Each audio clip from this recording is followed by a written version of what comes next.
So there's a couple people who haven't taken the second exam. And there's one score that was really, really low. And I'm not sure what happened. But I think just to save myself some time and maybe you some grief, I'm going to extend out how long you have to take that exam. Until, until Sunday.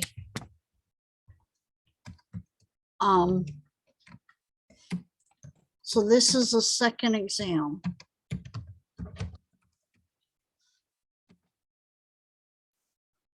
And yes, just to save myself some time and save you some grief, if you haven't taken it, I'm going to extend the deadline out until Sunday. But I need you to take it by then. And the reason is because your next two exams, your final exam and your lab exam 3, which is going to cover electrolytes in the digestive system, are both going to open for you next Friday.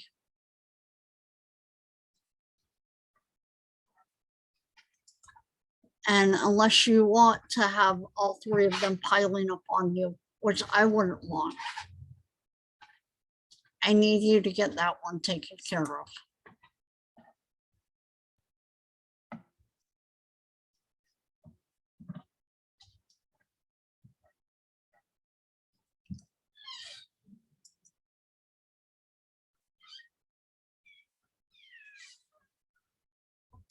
Bear with me just for a second, because I'm just extending it out really quick here.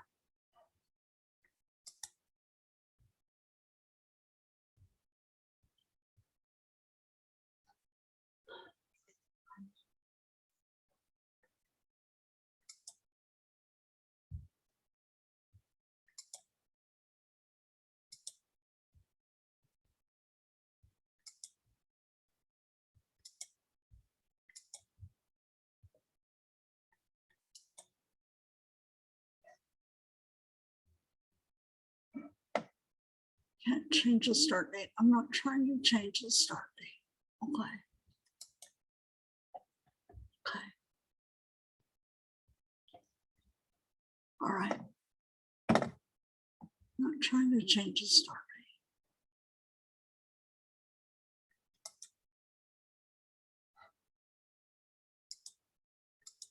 I don't know why it thinks I'm trying to change the start date.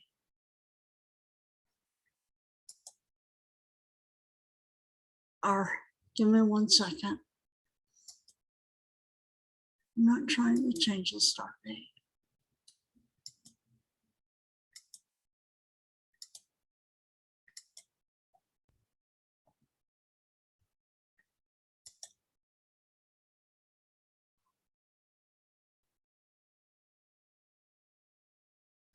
I don't know what it was originally.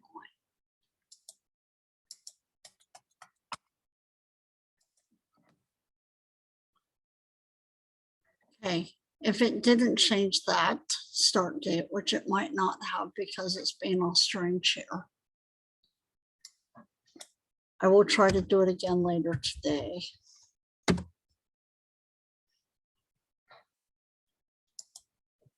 Or right now, give me 1 second.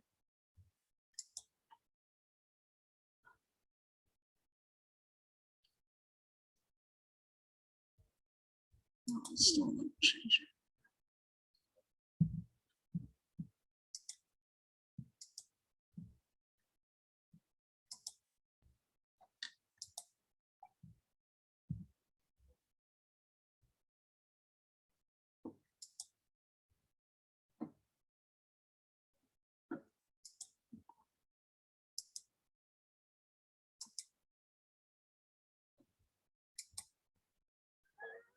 Oh, okay.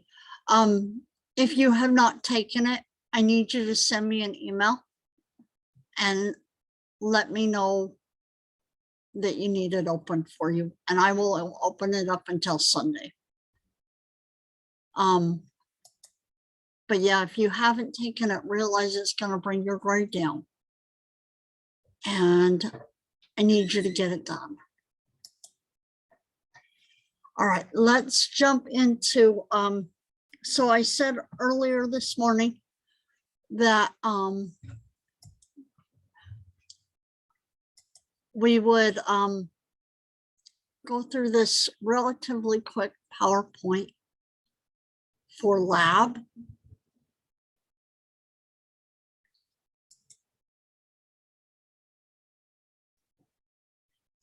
And then go back and finish the fluid and electrolyte chapter.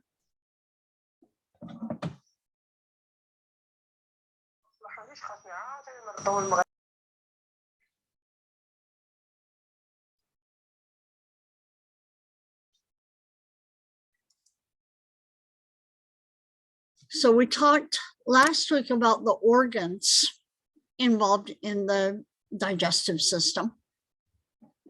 And so this week, we're going to talk specifically about the digestion and absorption of different components and the mechanisms of digestion and absorption.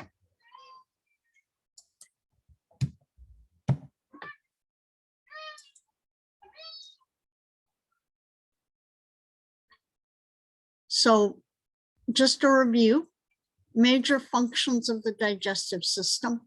And you guys, if you be willing to turn on your cameras, I'd really appreciate it. You're sick of just seeing just me, aren't you?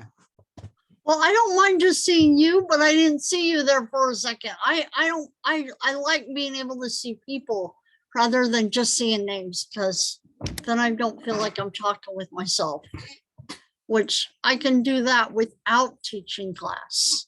So,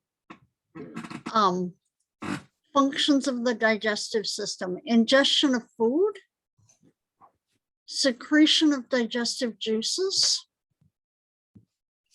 the mixing and propulsion of food, digestion of food into smaller and more absorbable molecules through both mechanical and chemical digestion, and absorption of digested products and defecation. So when we're looking at the different functions, the organs that we're looking that are going to be involved are going to be the mouth, the salivary glands, the esophagus, and the pharynx, the stomach, the small intestines, and the large intestines. In addition, we have functions that are going to be helpful, or assisting functions are going to occur in the liver, the gallbladder, which stores the bile that's produced in the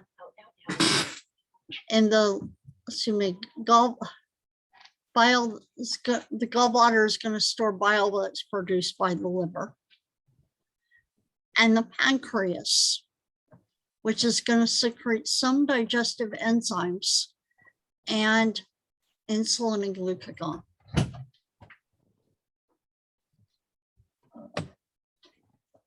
Just to distinguish, we have two types of digestion. We have mechanical digestion, which by the name alone, we're physically breaking down food substances into smaller particles to allow for more efficient chemical digestion.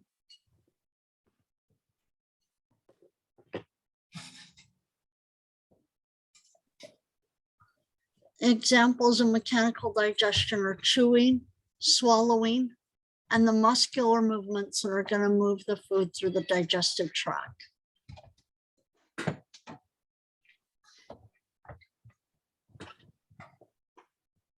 Chemical digestion is going to be the breaking down of the food in the mouth, stomach, and intestines using acids and enzymes. So rather than using brute force, which is mechanical digestion, we're going to use acids and enzymes to break things down. So mechanical digestion in the mouth includes the chewing and the swallowing. Chemical digestion in the mouth is going to involve the breakdown of carbohydrates and fats. Mechanical digestion in the stomach is going to include peristaltic mixing and propulsion, bless you, and chemical digestion of proteins and fats, and the absorption of some lipid soluble substances like alcohol and aspirin.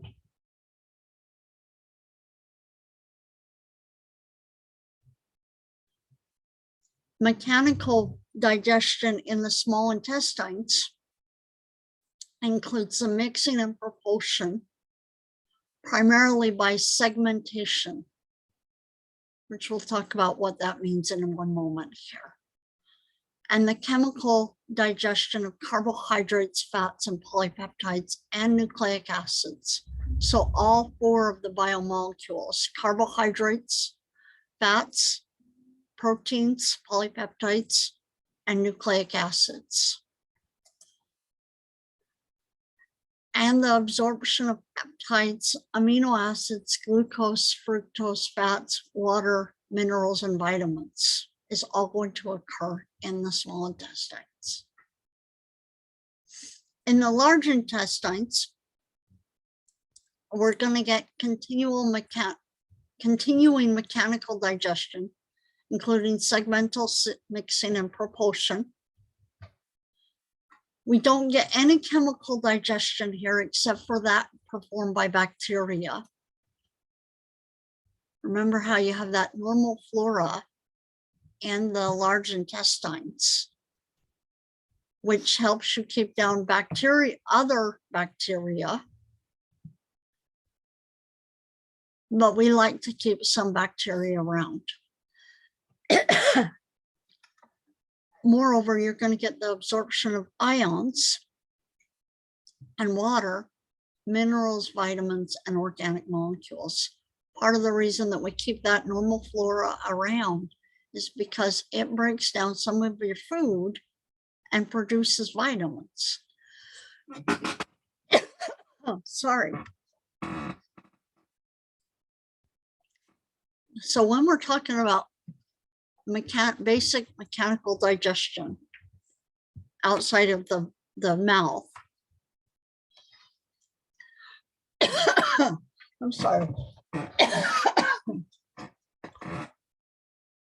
Peristalsis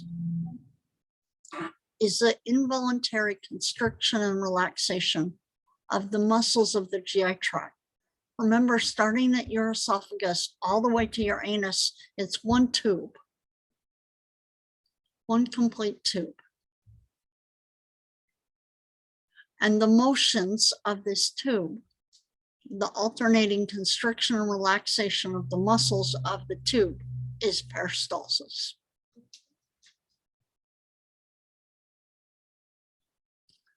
These motions are going to create wave-like motions whoosh, whoosh, whoosh, whoosh, of the pushing of the contents of the canal forward.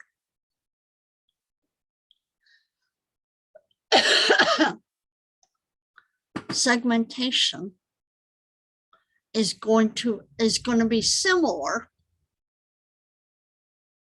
but it's going to move, rather than moving things in a general overall forward direction, it's going to mix things in both directions. It's going to be the contraction and relaxation of non-adjacent segments. And these motions are going to move chyme. Chyme is food with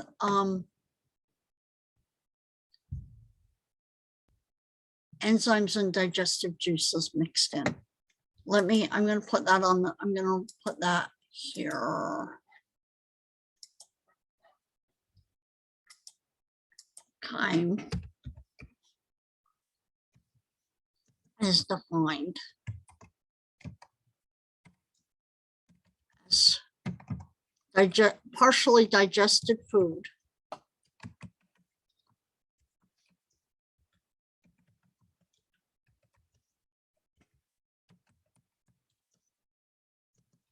mixed with enzymes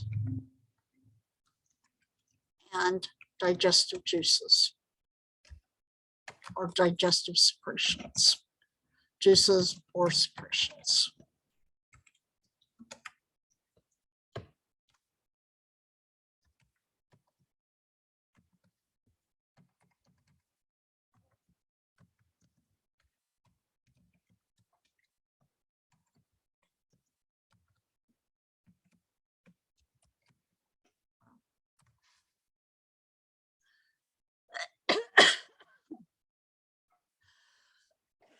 I'm sorry.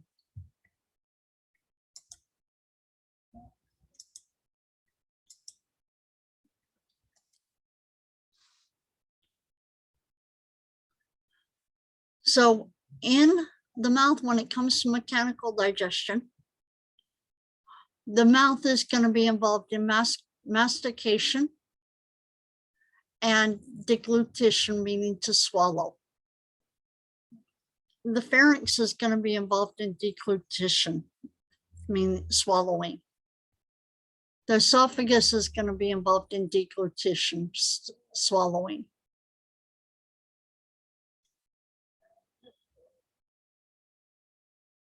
The esophagus, in addition to deglutition, is also going to be involved in that peristalsis, this involuntary constriction and relaxation of muscles, creating wave-like movements, pushing the contents of the canal forward, like, for example, towards the stomach. The stomach is going to be involved in churning the food and peristalsis. Small intestines is going to be involved in segmentation and peristalsis. The ascending, the first part of the colon, and the transverse colon are going to be involved in segmentation and peristalsis.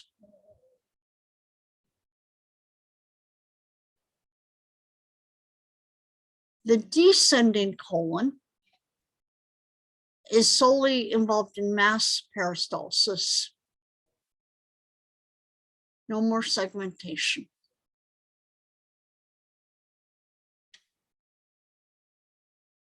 And the rectum is involved in defecation.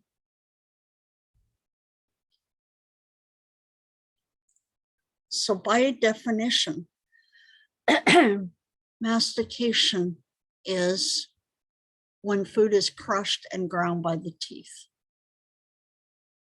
It's the first step of digestion that increases the surface area of foods by allowing for more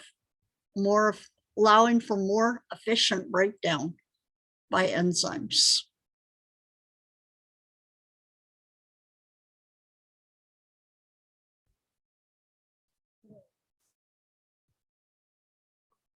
So major parts of digestion, major functions, overall functions of digestion: propulsion, which includes swallowing and peristalsis;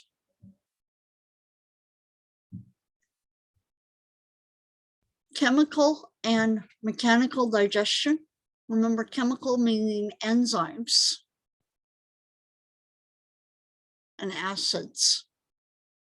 Mechanical digestion, including chewing, churning of the food, and segmentation.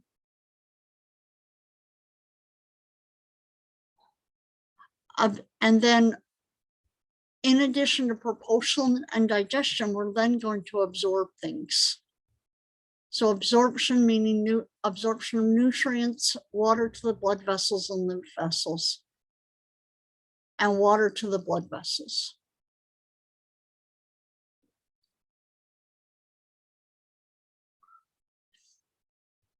So in addition to the mastication that occurs in the mouth,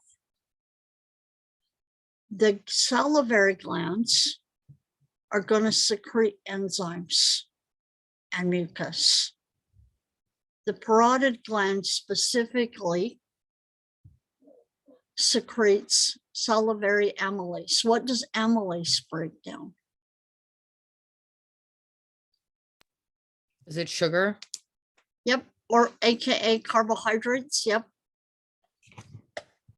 Submandibular gland is going to secrete amylase also, but in addition, it's going to secrete mucus, lubricating substance.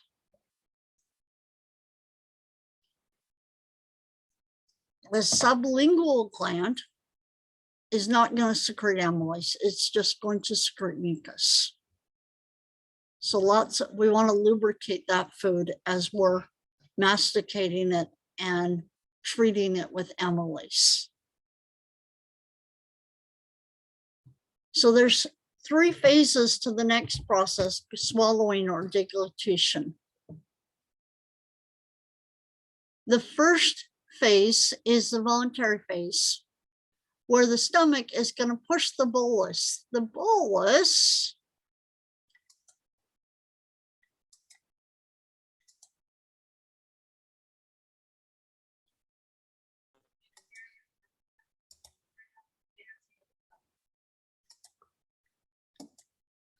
bolus is, what's the best word to call this? Chewed up food, masticated food.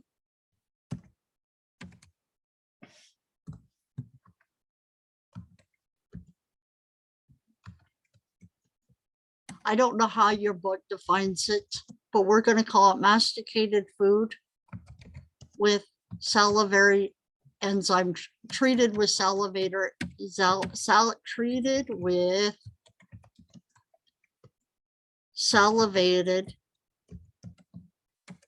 salivary amylase and mucus. Sounds really yummy, huh? I was just thinking the same thing. You know what? You weren't supposed to help there, Becky. Ugh. All right. So chewed up, masticated food treated with salivary amylase and I don't think I've spelled mucus right. How do I spell mucus? I think it's spelled M-O-C-U-S. That's definitely not right. M-U. I think it's M-U-C-U-S. I think you're right. Okay. It's M-U-C-O-U-S. I think it depends on who you talk to with regards to that, whether it's O-U-S or U-S. You will find that it's spelled both ways. Just depending on where you're looking, you'll see that because most of these figures I got from different books and they spell it differently. But you're right, on both counts, you're right.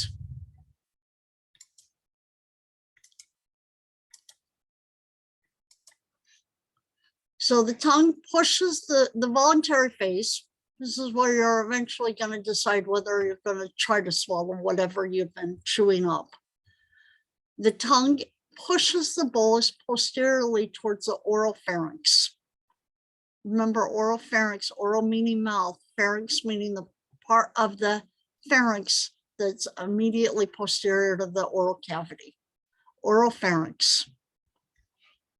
The bolus enters the oral pharynx and the soft palate and epiglottis, soft palate and moves over to seal off the nasal cavity.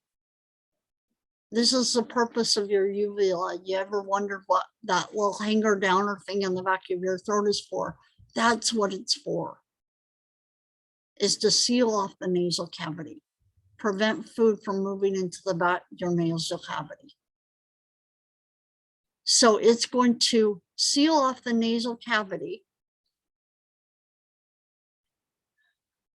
And the epiglottis is going to seal off the larynx to prevent food from moving down your trachea. So this is the pharyngeal face.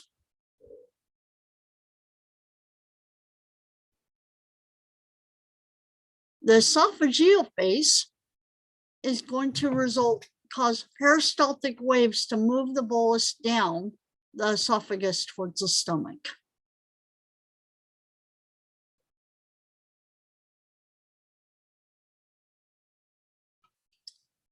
Remember, as we're talking about this peristalsis and segmentation, that we're talking about a GI tract that's made of 4 concentric layers, the tunics. You have the most outer layer, the serosa, the muscularis externa, which includes the circular layer, the myenteric plexus, and the longitudinal layer. If you remember from last semester, when we talked about the autonomic nervous system, the myenteric plexus and the submucosal plexus are part of the enteric nervous system, which are a possible class of the autonomic nervous system. So, I'm sorry, I missed that. yeah, the myenteric plexus and the submucosal plexus are part of the enteric nervous system, which is what's considered a subclass of the autonomic nervous system.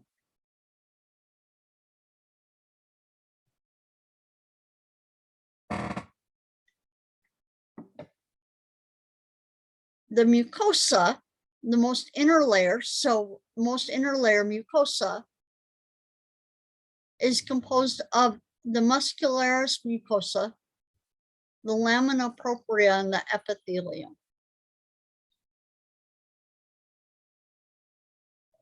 So these 4 concentric layers are going to surround the esophagus, the stomach, the small intestines, the large intestines, all the way to the rectum. One concentric layer, one concentric tube. We often call the gastrointestinal tract also called the alimentary canal. I think alimentary means digestion, but I can't remember. When we talk about digestion and metabolism, there's 2 major states. There's an absorption state, and there's the post-absorption state. The absorptive state is defined as the phase that digests food and absorbs nutrients into our bloodstream.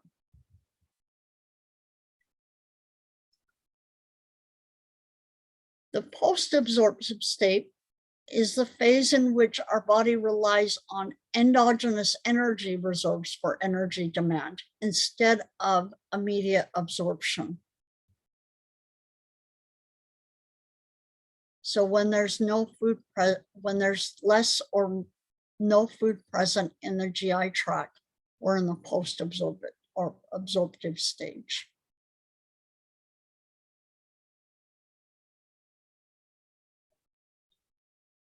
So the absorptive state is when nutrient digestion and absorption are going to take place. In the post-absorptive stage, this is when nutrients are not being absorbed.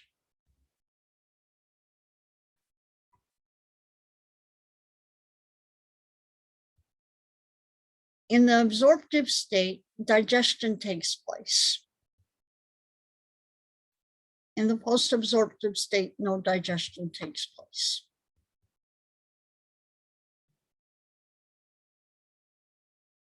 In the absorptive state, the enzymes insulin, growth hormones, estrogen, and androgens are actively involved. In the post-absorptive state, glucagon, epinephrine, glucocorticoids, and growth hormones will be actively involved.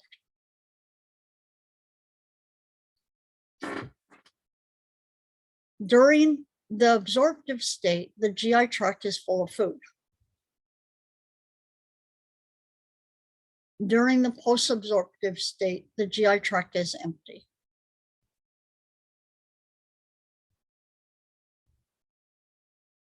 The energy source in the absorptive state is energy is coming from glucose and very little from fats and amino acids. So it's predominantly glucose. Absorptive state, predominantly glucose. In the post-absorptive state, energy is coming from the breakdown of endogenous energy reserves like amino acids, proteins, and fats. Now I'm going to write that down because I think that's important.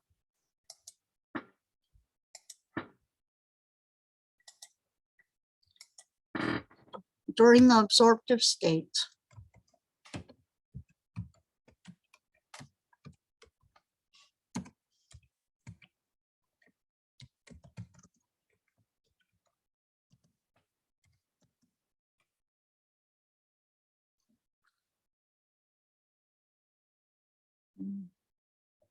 energy is being derived from carbohydrates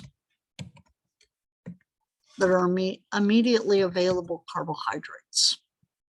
Energy is being derived from carbohydrates.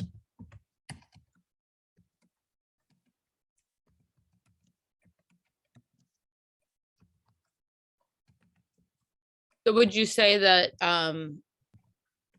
during the absorbent state, energy is being derived from carbohydrates that are available immediately? Is that kind of how you were saying it? That's what I don't. I want to say they're more easily used. Like easily available or? Yeah, and they're more easily broken down Okay. too. So I don't know exactly how I don't want to say yes or no to your question and be wrong. Yeah, because I just was like writing it down, thinking during the just to make it in like my head, layman's terms, during the absorbent state, energy is being derived from carbohydrates that are easily maybe accessible. But most carbohydrates are more accessible than using fats or proteins. Okay. So one way to put it is that, they're being derived from carbohydrates because they're more available. They're more easily reachable. They're more easily accessed. Okay, that makes sense. Thank you. One thing that we'll talk about, and I don't know how much we'll talk about it, but we can get energy from proteins and nucleic acids and proteins and lipids. However, it requires more conversion. We have to make some major chemical adjustments to those to make them into something we can derive energy from. Carbohydrates aren't that hard to work with. That's why when you start to work out initially, you're only breaking down carbohydrates, and it's easily that after 20 minutes of working out that you actually start working on lipid reserves.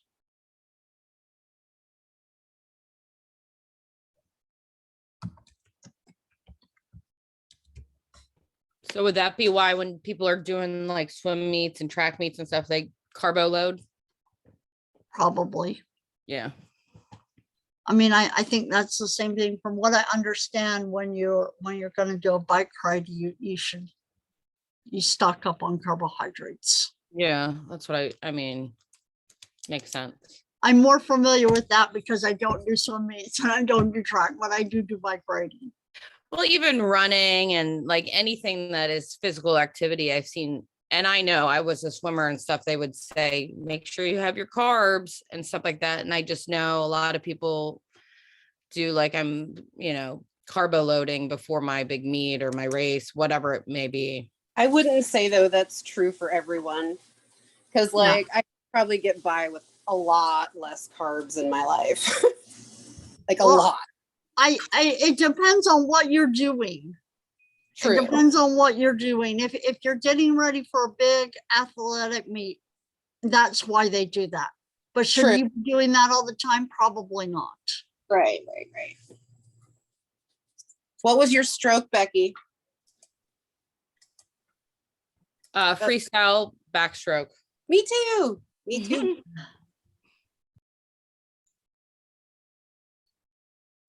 So the absorptive state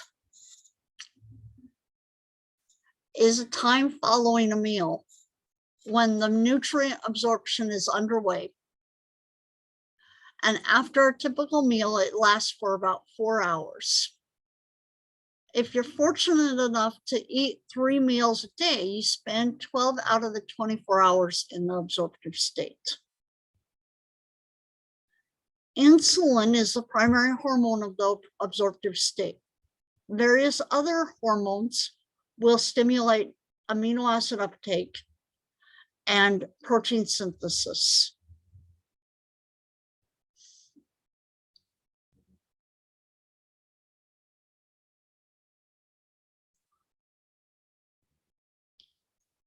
And the post-absorptive state is a time when the nutrients are not being absorbed and your body must rely on internal energy reserves to meet its energy demands.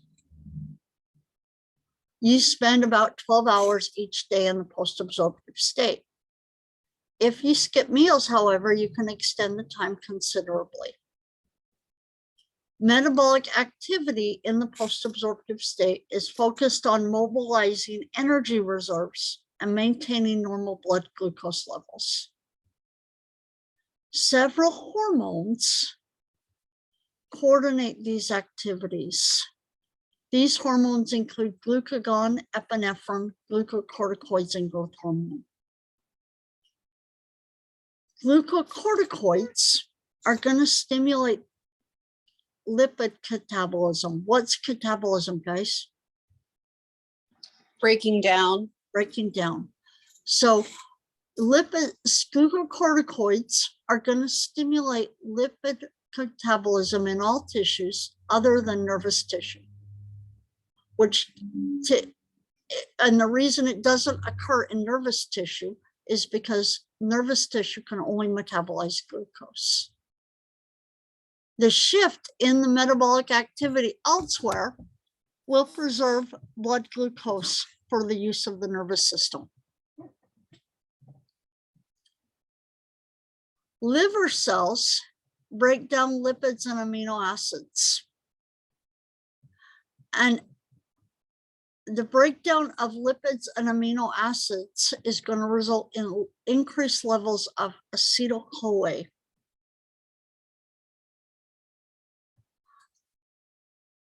Which will increase levels called ketone bodies. Liver cells do not catabolize, or meaning break down, like Claire said, ketone bodies, which diffuse into the general circulation.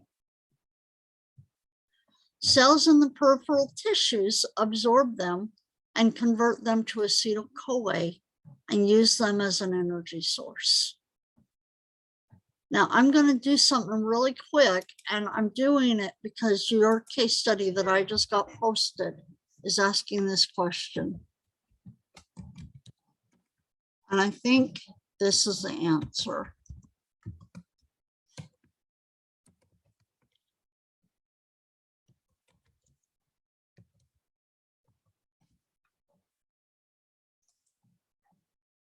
So one of the questions that asks is, and I was right,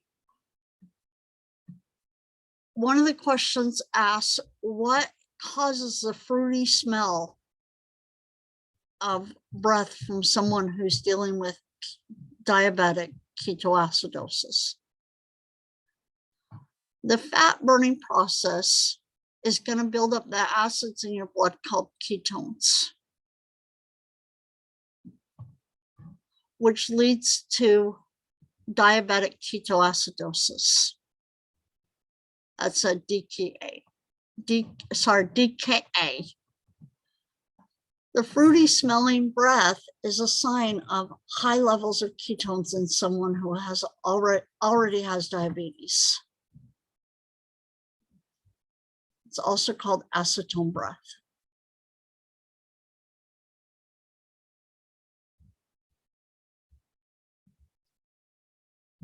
So you realize that's one of your questions on the case study. I think this case study only has like 7 questions, but that's one of them.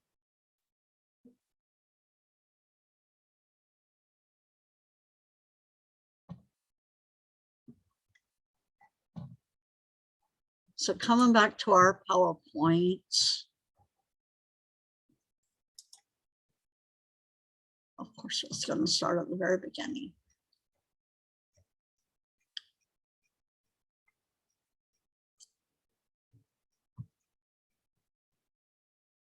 So moving into chemical digestion, pH and enzymes. If you remember from way back when in Biology 121, enzymes have an optimal pH where they work best. Pepsin, which is an incredible protease. Excuse me, Miss Mary. Yeah. Is it my screen is not clear, or is everyone's screen like a little It's not? a little blurry. This Okay. is a little blurry. It's not just your screen. Okay, making sure. And I apologize. It's a little blurry. I pulled it from another figure and it's a little blurry. I pulled it. Some of these things I pull from different internet sources and they are a little blurry. Okay, I'm just making sure I ain't going crazy. Okay. If I had more time to generate my PowerPoints, I'd go through and fix them all, but I did. You just have to deal with it for right It's now. okay. It's all right.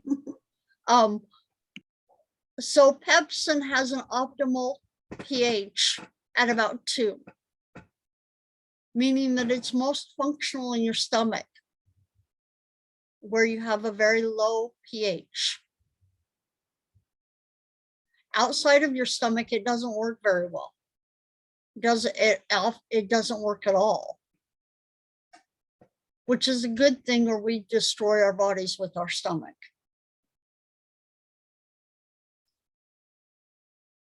Salivary amylase works great at the pH of your mouth. Bear with me, we're going to try something just because we can. Here at home. So I haven't drank any soda pop, at least in the last half hour. I drink a lot of energy drinks. So I haven't drank any in the last half hour. So we're going to try this out. I'm going to test the pH of my mouth. Mom, would you do me a favor and bring my energy drink in here?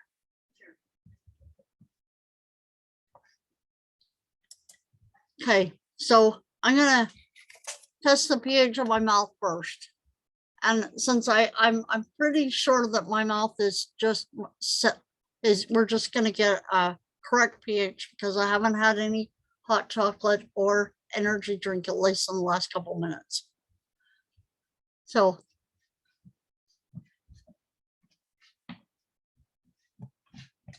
I did taste it to make sure it was good. You take, good idea. She's such a Okay, good mom. I know, she's a great, great assistant. Life would be a lot harder without her. So what it looks, looking here,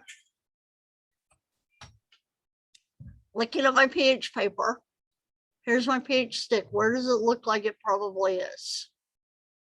In the middle. If you lift it a little higher, then we can see. Is it at 4? 4? Is it a 4? I can't. It was a little blurry. Scared me a little bit there. All right. We can't really see. what There you up go. there?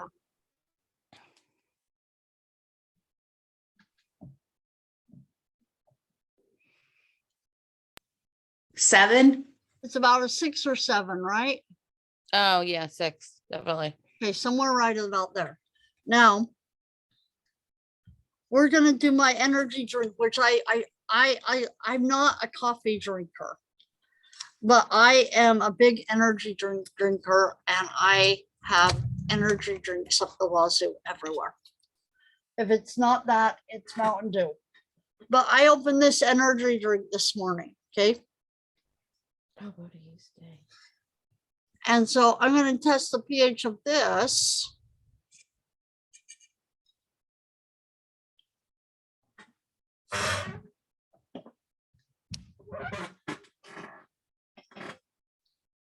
That's that. And what is that?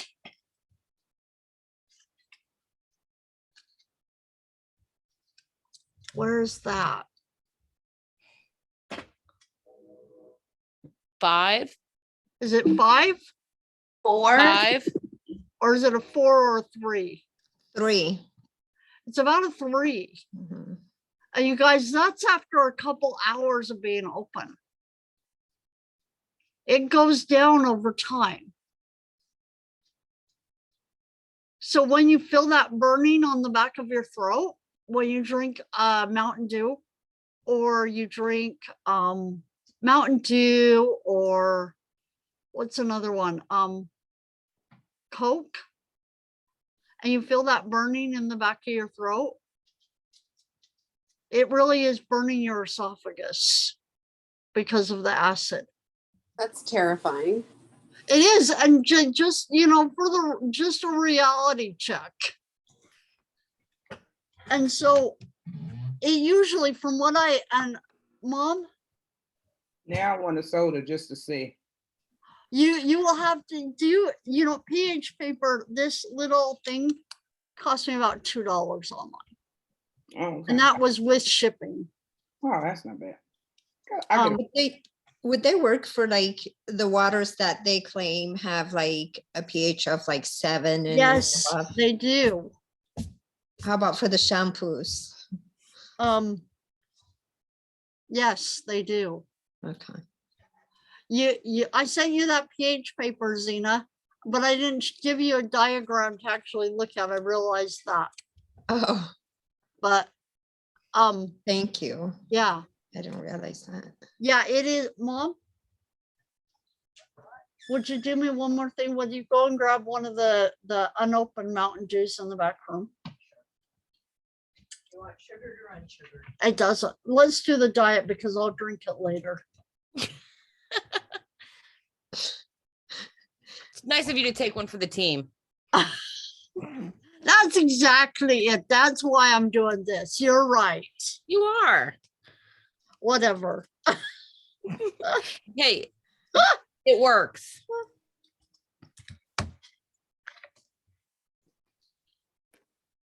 clean Easter candy. That works too. But your coffee, you can test the pH of your coffee, which is actually really low too. It's usually about 1, 2, or 3, or 4.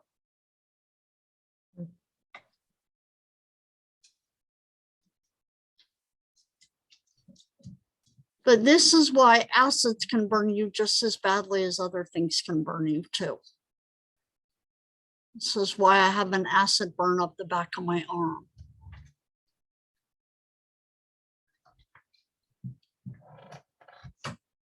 I've shown you guys the acid burn, right?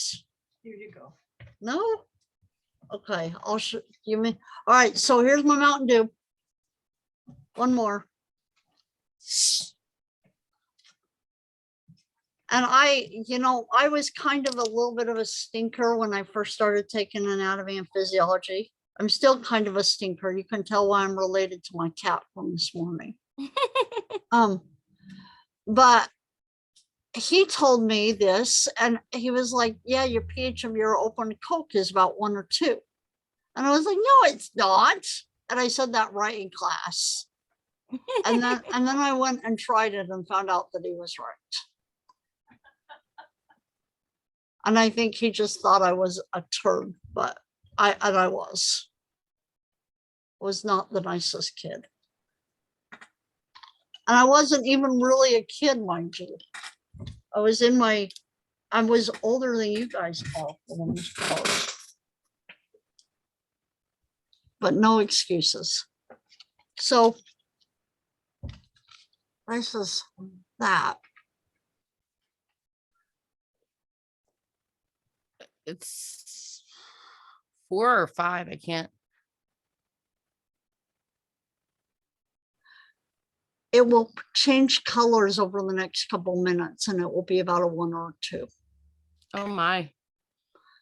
And so that's why these drinks burn the back of your throat. And that is why acid reflux hurts so bad. Is because it is burning your esophagus. So on that, I'll coming back from that tangent, looking at pHs. Pepsin has an optimal pH at 2. Amylase, salivary amylase, has an optimal pH around 7, which is the same pH as your mouth. Trypsin, which tends to work more in your small intestines, I think it's small intestines, has an optimal pH around 9.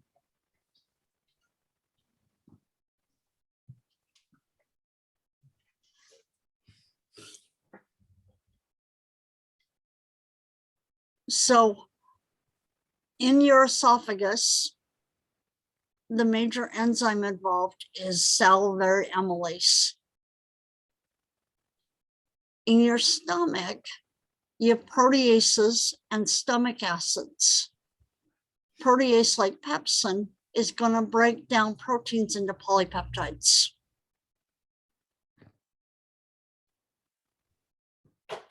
The liver and the gallbladder are going to produce bile salts, which are going to work to emulsify and allow you to absorb lipids.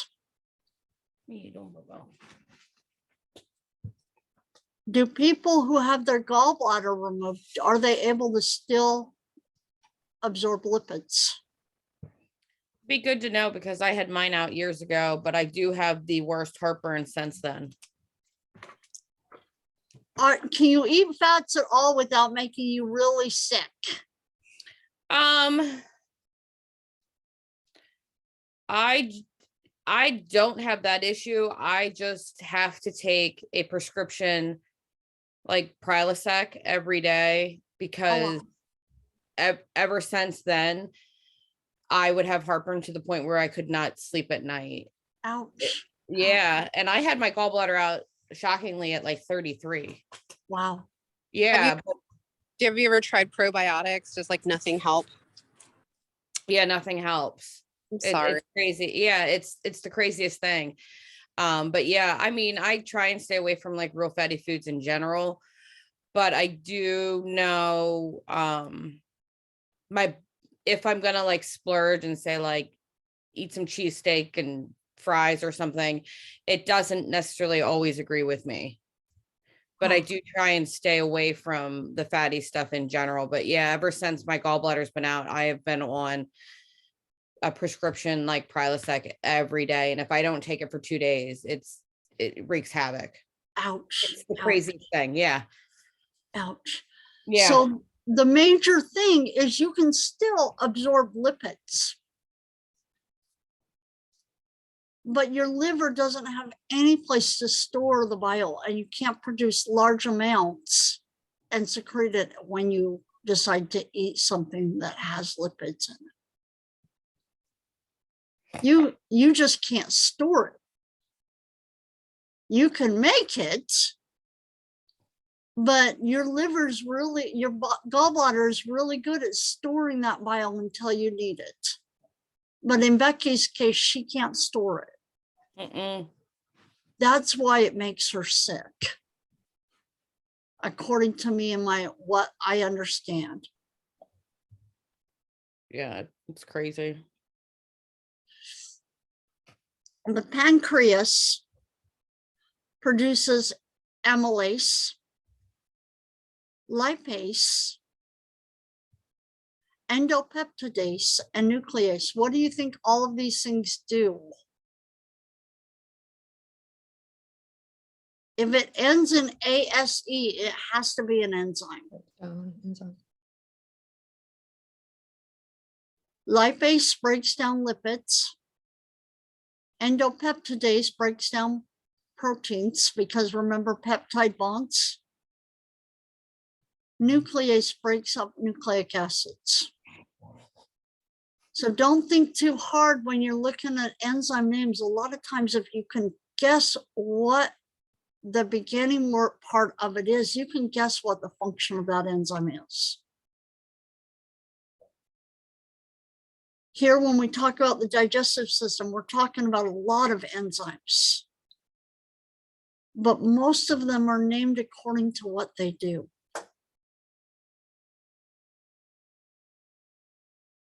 The other thing that the pancreas does is it's going to produce a lot of bicarbonate. Why does it produce bicarbonate? Remember, bicarbonate is that base.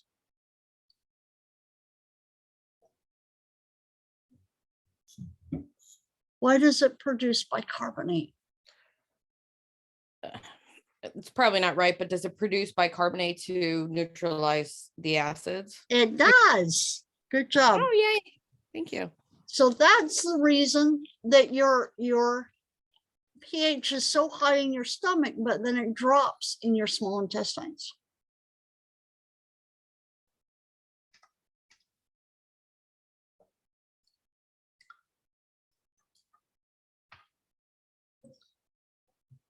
Your small intestines is also going to produce enzymes like maltase that works on carbohydrates, breaks down maltose.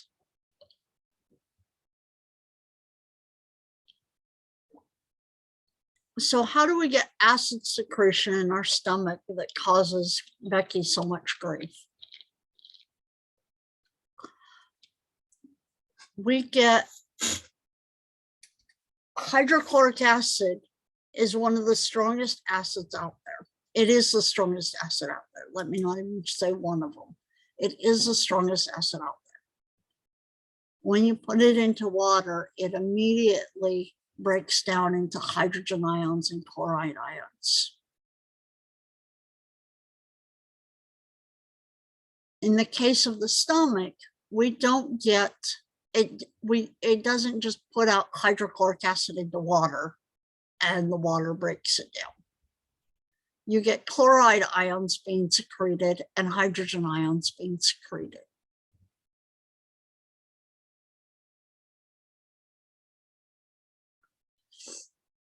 The chloride is coming via this bicarbonate chloride channel, antiport. You guys remember seeing this before? You didn't see this exact same figure because I got this from a YouTube channel. But where have you seen this little, excuse me, this little mechanism before? Where have you seen this before?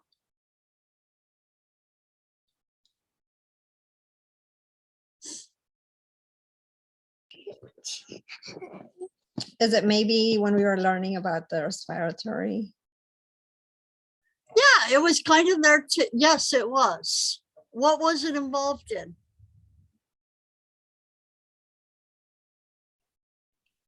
Maybe the acid base balance, all that. It was. It was. So it's how you transport bicarbonate in the blood.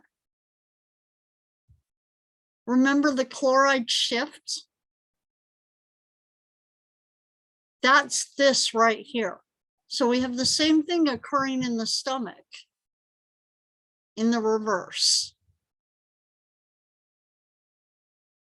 So carbon dioxide is diffusing in from the blood. It's combining with water via carbonic anhydrase to carbonic acid, which is then breaking down into hydrogen ions and bicarbonate. Bicarbonate is getting pushed out into the blood, and the hydrogen ions are getting transported into the stomach via the potassium hydrogen ATPase. Where have you seen this before?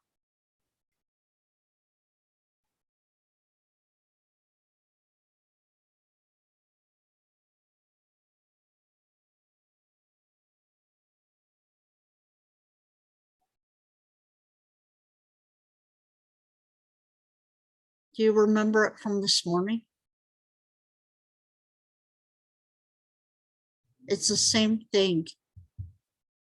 Bicarbonate is coming in from the stomach, being absorbed from the stomach, while hydrogen ions are being secreted into the stomach.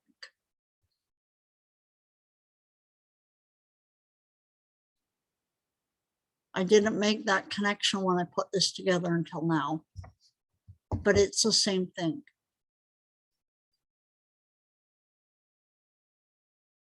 Any extra hydrogen ions are being taken out of the stomach and put back into the blood. Or sodium is moving into the cell if it pulls hydrogen ions with it.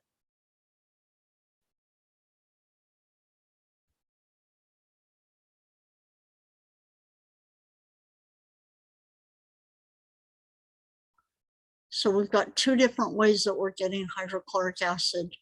We have channels that are bringing in the chloride ions, and we have channels that are bringing in the hydrogen ions.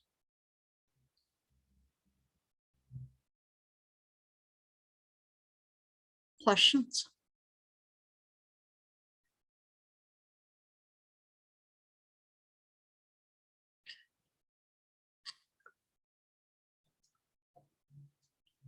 So, overview of digestion and absorption of proteins. In the mouth, chewing starts with the mechanical breakdown of proteins, that mastication. In the stomach, the chemical digestion of proteins begins from the hydrochloric acid secretion and the enzyme pepsin breaking down the proteins. In the small intestines, the polypeptides are broken down into amino acids, dipeptides, meaning 2 amino acids connected together, and tripeptides, meaning 3 amino acids connected together via digesting enzymes secreted from the pancreas. So protease is secreted by this pancreas. A variety of other transport proteins in the small intestines are moving the products from the protein digestion into the mucosal cells lining the small intestines. Some amino acids share the same transport system. Dipeptides and tripeptides enter the mucosal cell, and once inside, they're broken down into single amino acids.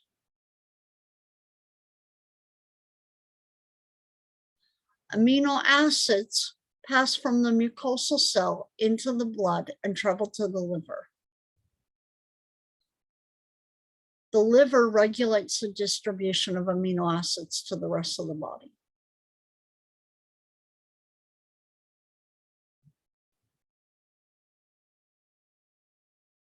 Small amounts of dietary protein can be lost in the feces. Depending on how well you chew that steak down, less of it will be lost in your feces.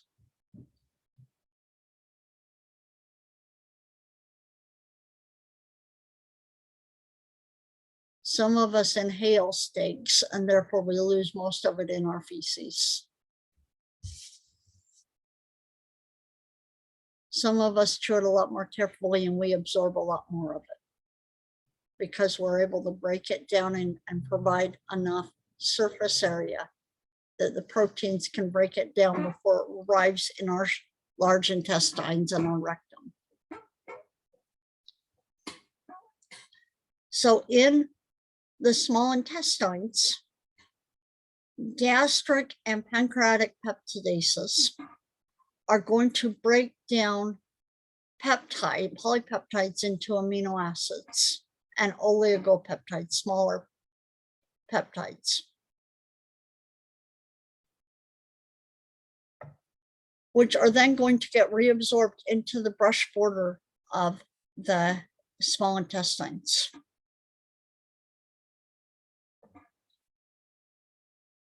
And those dipeptides and tripeptides are going to get broken down into single amino acids and get transported into the interstitial space and then the blood.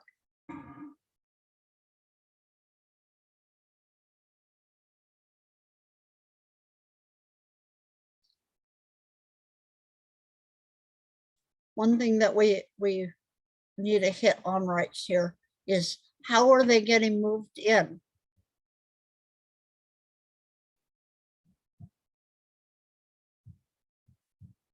Sometimes they're getting moved in because of the co-transport with hydrogen ions. But another way is the same way that we saw in the kidneys for reabsorption. Sodium is co-transporting them in that secondary active transport. Remember how the sodium concentration is always low outside of the cell? And so to allow sodium into the cell, it has to transport something else with it, like an amino acid.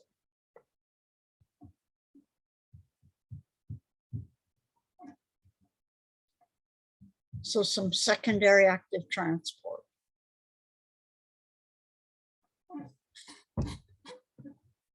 Carbohydrates, and like the last one, I'm sorry, these are a little blurry.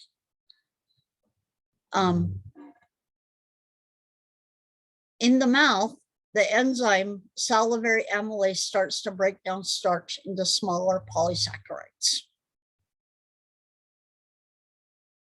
In the stomach, the salivary amylase is inactivated, and so no carbohydrate digestion occurs in the stomach.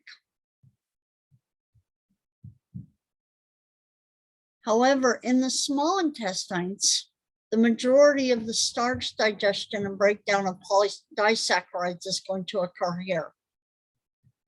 And the enzyme pancreatic amylase is going to break down the starch into monosaccharides, disaccharides, and oligosaccharides. Oligo, remember, like oliguria, is going to be a small saccharides. The digestion of the carbohydrates is completed by the enzymes attached to the brush border of the small intestinal villi. And here disaccharides and oligosaccharides are broken down into monosaccharides.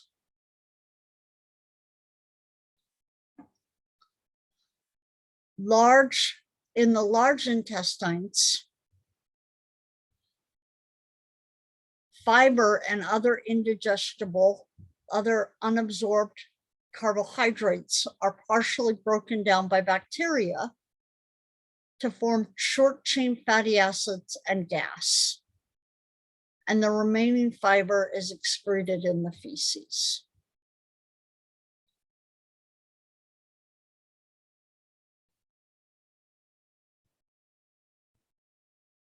Did I just duplicate this? I did. Skip over this slide. This was, I apologize. This was a late night activity last night. I can't believe I left a duplication in there like that.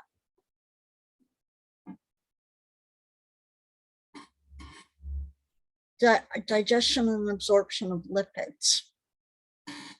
A small amount of lipid digestion is going to occur in the stomach. So nothing is occurring in the mouth with regards to lipids. A small amount of lipid digestion is occurring in the stomach due to gastric lipase that's produced in the stomach. Bile is produced in the liver, which is then stored in the gallbladder and released into the small intestines to aid in the digestion and absorption of lipids. The enzyme pancreatic lipase is produced in the pancreas and released into the small intestines to break down trisaccharides into monosaccharides and fatty acids and glycerol.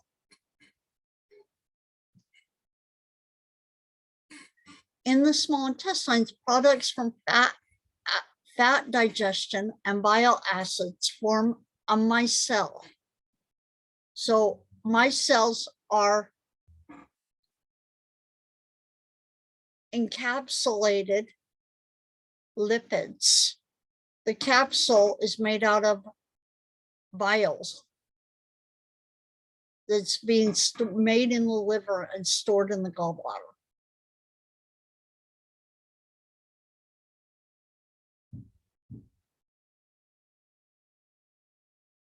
The micelles move toward the microvilli and that allows the lipids to diffuse into the mucosal cells because they're lipid soluble.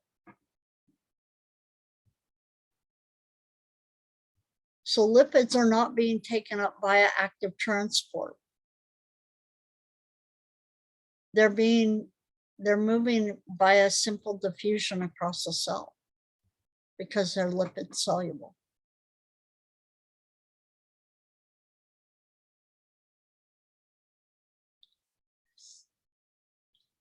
Inside the mucosal cells, the fatty acids and monoglycerides are converted into triglycerides and incorporated into lipid transport particles called chylomicrons, which enter the lymph vessels.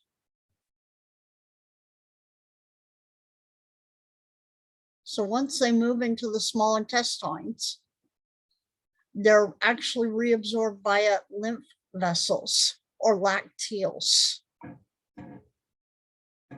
LACTEALS, lacteals.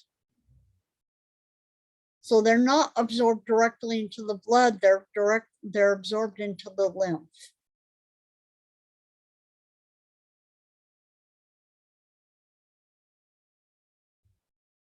The small intestines is very efficient in absorbing fat, so very little bile is normally excreted in the feces.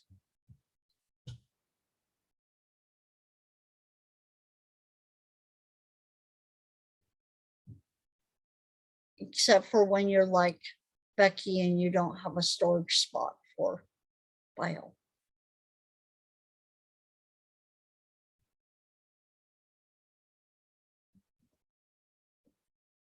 So fatty acids and monoglycerides resulting from fat digestion leave the micelles and enter the epithelial cells. Remember that micelles are lipids surrounded by bile. So they're absorbed into the epithelium, and then you remove the bile. And the fatty acids link together to form triglycerides. The triglycerides combine with proteins to form chylomicrons. And the chylomicrons are extruded from the epithelial cell and enter the lacteal.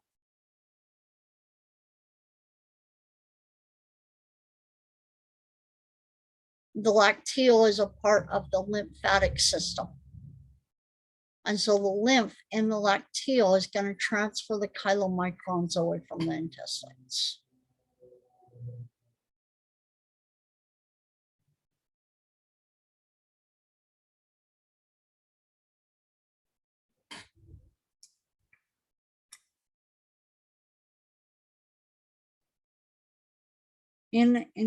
So digestion and absorption of nucleic acids.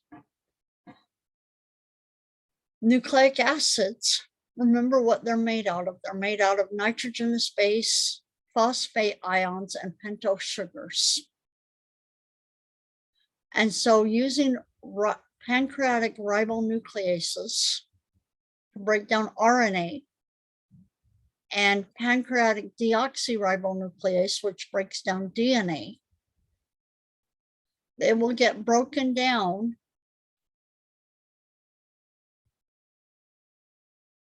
and be absorbed, and using brush border enzymes also, we will absorb and break down nucleic acids into pentose sugars, bases, and phosphate ions.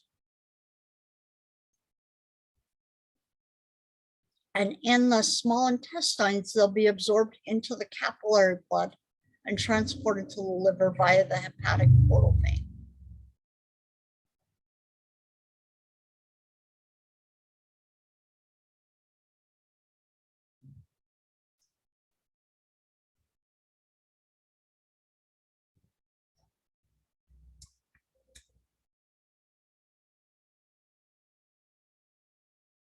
Bear with me just for a second. I'm just going to see something. I should have tried to look this up last night, but I think it's a good idea. What a shame.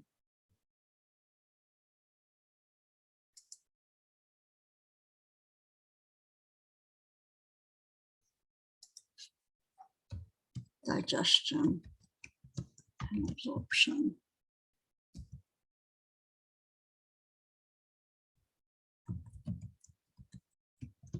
Biomolecules.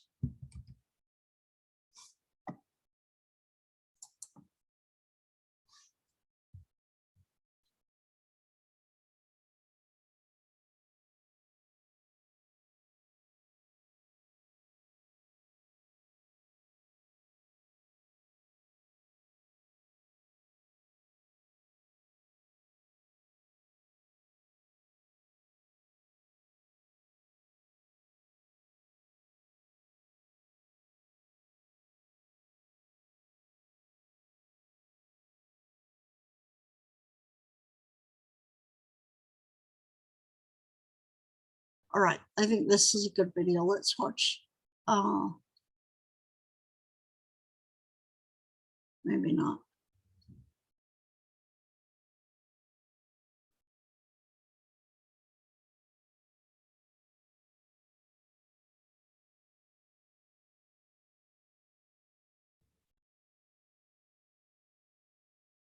Don't want to watch a really, really long one, so I'm trying to find one that is reasonably condensed.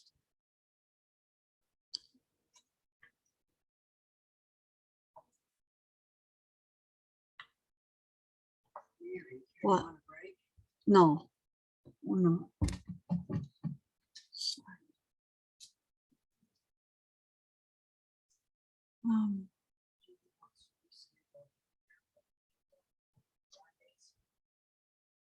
You know what? Did we schedule it for the 20th? We could do it another day.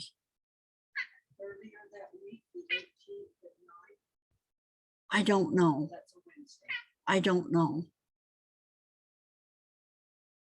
I don't know when my grades are due, Mom. That's my only problem. But I think we could do that. Let me. It will be not the 11th. Oh, okay. Let's do the 18th. Yeah. I'm sorry, guys. Just let's see here. Let's do this one.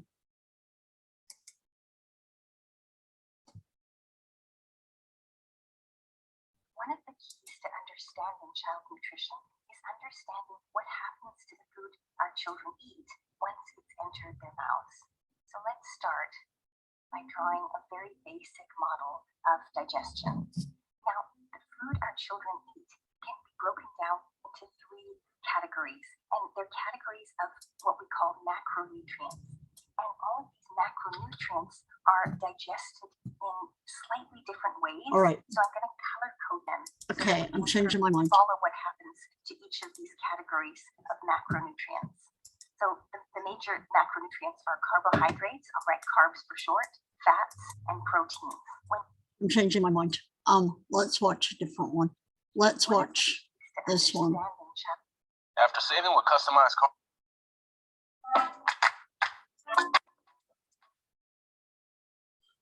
Hi there everyone and welcome to Learn A-Level Biology for Free with Miss Estrick.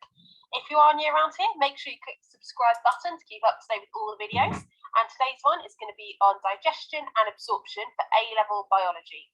So just to go through the definition of digestion first of all, it's where you have large insoluble molecules hydrolyzed into smaller soluble molecules which can then be absorbed across cell membranes and then into the bloodstream. So we're going to go through digestion of carbohydrates, lipids and proteins, which are the 3 that you need to know for AQA biology in A-level. So the 2 enzymes that you need to know about are amylases, and these are all different types of amylases enzymes, and membrane-bound disaccharidases. And you'll notice that pretty much all enzymes. So disaccharidases, what are they going to break down?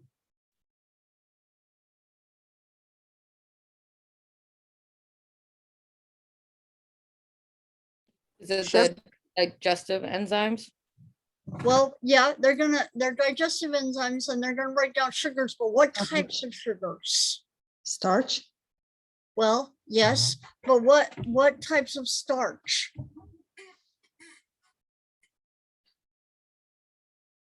Disaccharidases are gonna break down disaccharides. Just by the name alone. You may not know anything else about it, but from the name alone, you know that's what it breaks down.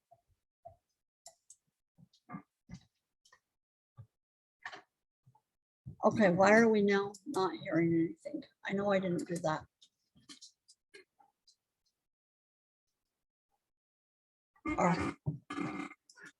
Amylase is produced in the pancreas, which we can see Just a sec. I apologize. Give me 1 second. Pancreas. But it's also. The screen is all blue and I don't know why it's all blue. So give me a second. Oh, I know why it's blue. Okay. Let's try this now. Hi there, everyone, and welcome no, to Learn darn A-Level. it. No, sorry, 1 second.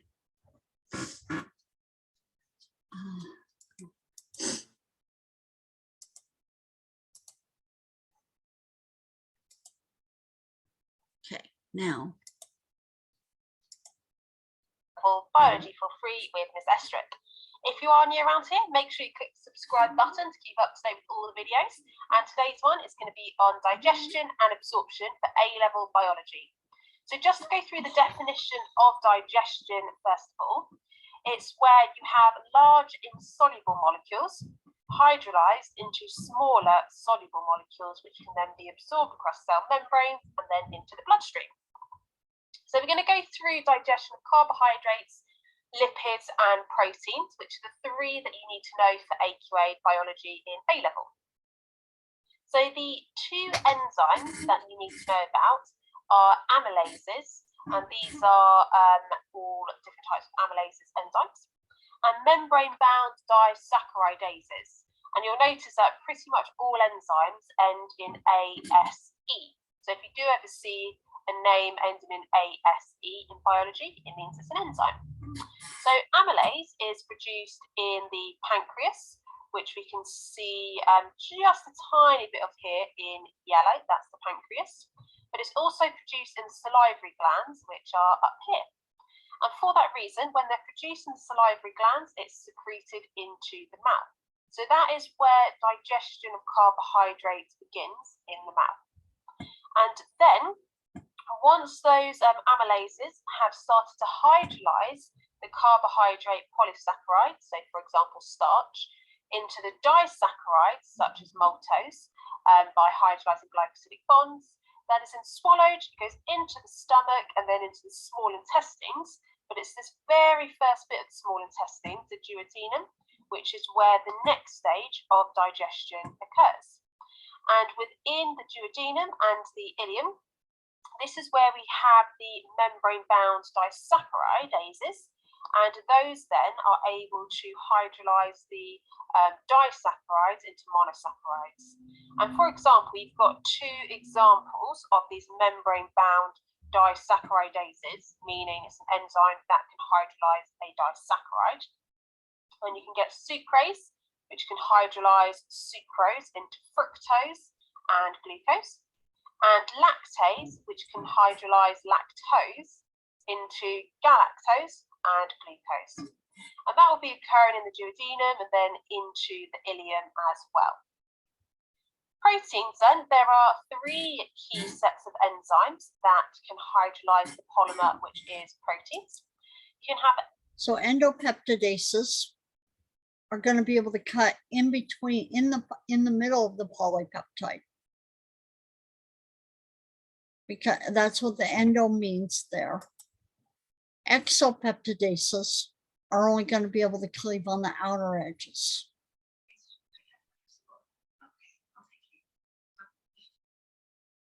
Just from the name there. endopeptidases. Endo meaning inside. So endopeptidases are enzymes which can hydrolyze the peptide bonds between amino acids that are within the center of the polymer chain. You also get exopeptidases, exo meaning on the outside. So these are the enzymes which can hydrolyze the peptide bond between the amino acids right at the end of the polymer chain. Now you'll also get to the point where you probably only have two amino acids still joined together, and that's what membrane-bound dipeptidases are hydrolyzing. They can hydrolyze the peptide bond between just two amino acids or a dipeptide. Just to point out where this is occurring then, so the protein digestion starts in the stomach, which is just here. Then all of that churned up and partially digested protein material moves down into the duodenum or duodenum and into the ileum. And that's where the remaining digestion of proteins occurs. Lastly then, the digestion of lipids. And this is slightly different because it does involve enzymes for chemical digestion, but it also involves some physical breakdown as well using bile salts. And we'll go on to that in a bit more detail in the next slide. So the enzyme lipase or lipase is produced in the pancreas, and that will then secrete that enzyme into the duodenum and into the ileum. And lipase is able to hydrolyze the ester bond in triglycerides, and that's the bond which holds the glycerol and the three fatty acids together.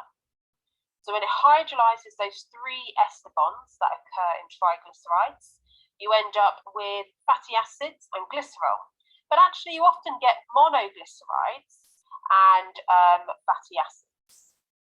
So the next step then is just referring to these bile salts.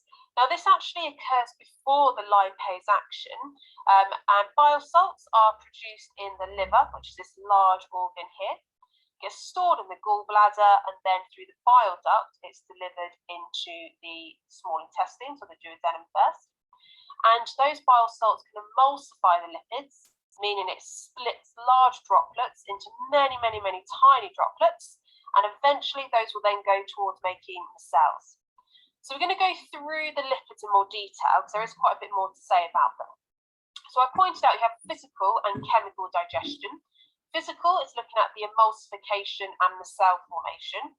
Chemical is the action of the enzyme. So physical, the lipids get coated in the bile salts, which are being released from the gallbladder where it was made in the liver. Those bile salts coat the lipids and it causes them to split up into tiny droplets. And that's what we call an emulsion. You need to know why that is an advantage to digestion, and AQA are very specific in their mark scheme. So it's the fact that you get many small droplets and that creates a large surface area. However, the reason that is an advantage is if you've got a larger surface area, you'll get a faster hydrolysis action by lipase. Because if you're providing a large surface area, more of the enzymes can attach. You get more enzyme substrate complexes and therefore faster action. And that's the key idea. You do have to point out you get faster action or faster hydrolysis. And that's where it links to the chemical digestion. The physical digestion provides large surface area, that lipase to be able to hydrolyze the lipid into monoglycerides and fatty acids. So how this links then to the micelles, because we've gone through how you end up these fatty acids and monoglycerides, but how do we then get this next stage where those form the micelles? So firstly is what is a micelle? So it is a sphere or a vesicle, and it's made up of fatty acids and monoglycerides that are produced from that hydrolysis or digestion, but it's also incorporating in the bile salts as well. And these spheres or these micelles, they are able to deliver the fatty acids and monoglycerides to the epithelial cells in the ileum. They'll then release the fatty acids and glycerol, which can move into the epithelial cell by diffusion. So that's it for the digestion. Next is, how do all of those digested food molecules get absorbed? And all of the absorption is happening within the cells lining the ileum, which is part of the small intestines. And the key thing, and this is similar to GCSE, you have these villi, which is the folding of that ileum surface. And on the villi, they are covered in several microvilli cells. And zooming in, we can see these microvilli cells. They have even further foldings to increase the surface area for more rapid absorption. But also, it's not shown in this diagram, but in the middle of these villi, there is a capillary network, and that enables the concentration gradient to be constantly maintained. And also you have a very, very short diffusion distance. So if we go specifically through how each of the molecules are absorbed. Now, monosaccharides, which are the products of digestion of the carbohydrates, and amino acids, which are the products of digestion of the proteins, they are both absorbed in the same way, and that is by co-transport. Now, I'm going to link up here my full video on co-transport, so I'm not going to go through it in this one. Just in brief, here's some key information. So the glucose, an example of the monosaccharide, and the amino acids are absorbed, as we said, by co-transport, which is a type of active transport. Now, some will be absorbed by facilitated diffusion, but you could get to the point where you have more sugar inside of the epithelial cells and inside of the blood compared to the lumen, and therefore you won't be able to absorb that sugar or amino acids. And that's why co-transport, type of active transport, is also essential. The actual process, as I said, check out the video on that. So the lipid absorption follows on from what we've already said. So we've already gone through how you get the micelles forming. And then just to go into the extra detail, so those micelles are carrying the fatty acids and the monoglycerides, They deliver that to the cells lining the ileum, or the epithelial cells. And that delivers the fatty acids monoglycerides, which can then simply diffuse through that plasma membrane. And that is because they have that non-polar nature, meaning they are lipid soluble. Once those have then entered the cell, they need to be formed back into triglycerides so they can be used within the body. And that is what is happening inside of the Golgi apparatus, or the Golgi body, sometimes in the endoplasmic reticulum. And that's what this diagram is showing us here. We've got the fatty globules are being processed, and quite often when they're processed, they are combined with a protein. And if that does happen, we then call it a chylomicron. So when a triglyceride is combined with a protein, that's our chylomicron. The chylomicron is then released inside of a Golgi vesicle, which we can see here.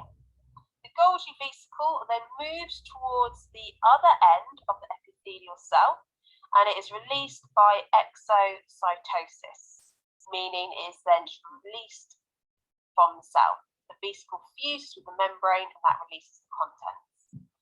How that then gets absorbed into the rest of the body is through this lacteal, or sometimes it's called a lymph vessel. And the lipids, which have then been formed, or our chylomicron, are absorbed inside the lacteal, and they'll get transported around in the lymph, and that does eventually drain into the capillary system. So those are the key things that you need to know about absorption and digestion. If you have found, I will post that.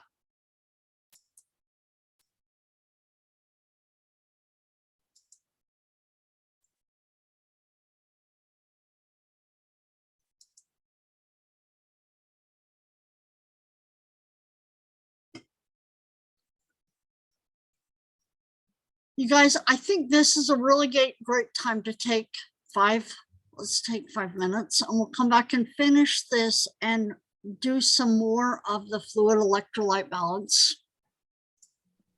Okay, thank you. Thank you.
My phone is about to die. I'm gonna log out and log back in from my laptop. Can you let me in? Of course.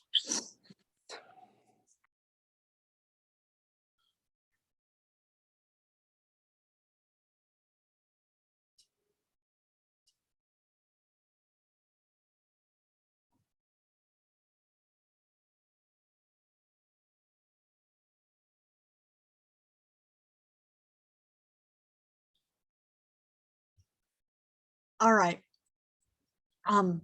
Let's give Claire 1 second to get in here. And then I won't get distracted and not let her in.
Let's see if okay, let's get started and she'll get on and there she is. Okay. So last part of this, metabolism is the sum of all anabolic and catabolic reactions in the body.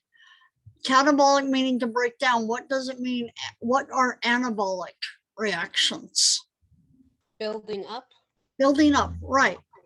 So metabolism is a balance of all these reactions. You take in a certain amount of food, it gets broken down into proteins, carbohydrates, fats, and most likely DNA, because remember the DNA is exceptionally stable. If you remember from last semester, it's so stable that 500 years after you're dead, 50% of your DNA will still be around. It's extremely stable. And so all of the food gets broken down into proteins, carbohydrates, fats, and nucleic acids. Proteins get broken down into amino acids. Amino acids are used to produce new proteins in your body. And you may have some cannibalization of muscle tissues. If you work out, you get some. If you go through like what my cat did that was all over me, he went through a state of cannibalism where you start breaking down all your muscles. Thankfully, that was 2 years ago, and that's why he'll be 15 in June. But carbohydrates get broken down into glucose. Glucose can either be readily used at that moment, or it can be stored as glycogen in the liver and in the muscles. Amino acids, on the other hand, they can be converted to different parts involved in the process of producing ATP and be used to produce ATP. Fats, similarly, are broken down into glycerol and fatty acids. They can be recycled and be used to form lipids that are stored in adipose tissue. Or they can also be made into intermediates that are used in the processes of producing ATP.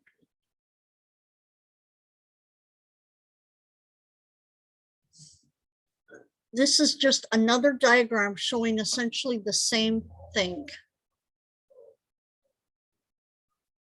Food intake is broken down into proteins and carbohydrates and triglycerides or fats. Carbohydrates are made into glycogen and stored in the liver or the skeletal muscle. Glucose, amino acids, glycerol, and fatty acids can all be used to produce energy production, aka ATP. Amino acids can also be used to produce muscle and be cannibalized during starvation.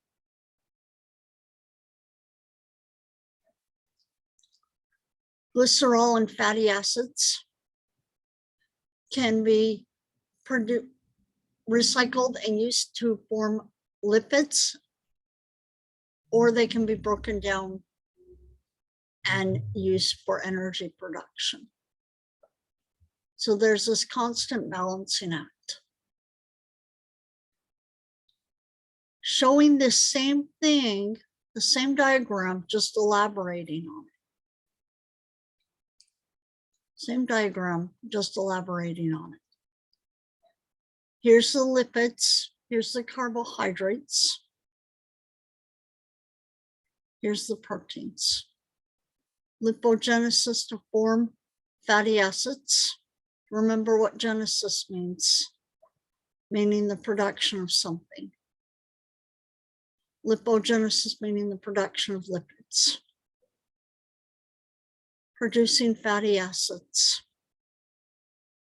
Fatty acids are broken down to form what's called acetyl-CoA, which can be fed into this TCA cycle, which makes intermediates for what's called oxidative phosphorylation.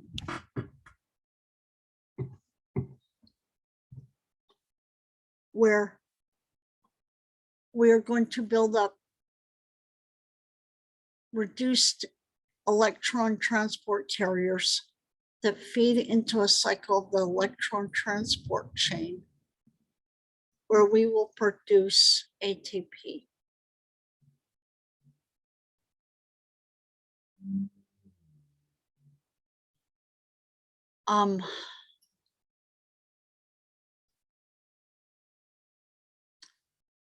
I know that we will not finish a lot of the material in this course. And one thing that you're not getting from this course is you're not getting an idea or a comprehension of how ATP is made from these biomolecules. And let me see if I can't find a good video and I will Are you post it. talking about like the Krebs cycle? Yes. Well, I mean, I don't know if anybody else took biology, but like we learned it also in biology. And there was like a question on the test about the Krebs. I mean, because I was exposed to it before I knew, but What was it about? What did it ask? something about ATP. Oh, well, it did ask like how many maybe molecules were in ATP. How many molecules of ATP are produced from one glucose molecule? 32. 36 to 38. Oh, I thought the answer, well, maybe I got that answer wrong. I don't know. Yeah, it's 36 to 38. Was that under the metabolism chapter? Mm-hmm. We probably would have covered it next week. But it's 36 to 38. Okay. Then I probably got it wrong. I don't know. Maybe it was in the homework too. Chances are I rounded up your answer. If that was the only one you got wrong, you're good. Yeah. Proteins get broken down into amino acids. Amino acids can be fed into these intermediates of the Krebs cycle, which is also called the TCA cycle, and get used to produce ATP via oxidative phosphorylation.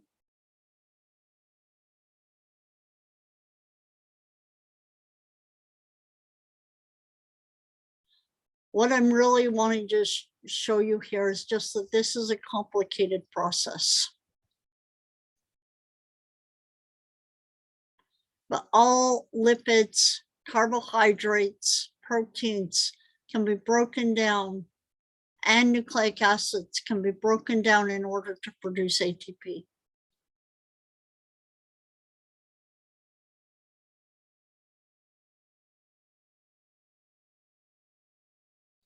This is showing the same thing in a different way. Carbohydrates, lipids, and proteins are broken down. And with the use of ADP and NAD, which is one of those electron carriers, and NADP, you make ATP and NADH.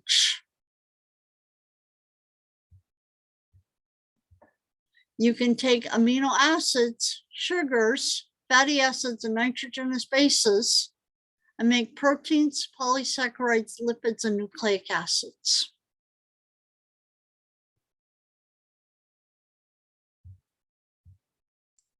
We've seen this diagram before, but now that we're talking about metabolism, it's got another purpose. Hotter temperatures cause the hypothalamus to inhibit thyroxine release. So we get less of this thyroxine hormone, which decreases the metabolic rate of the body to reduce heat production, allowing us to lower the body temperature. Colder temperatures cause the hypothalamus to stimulate thyroxine hormone release, which increases the metabolic rate of the body to generate heat.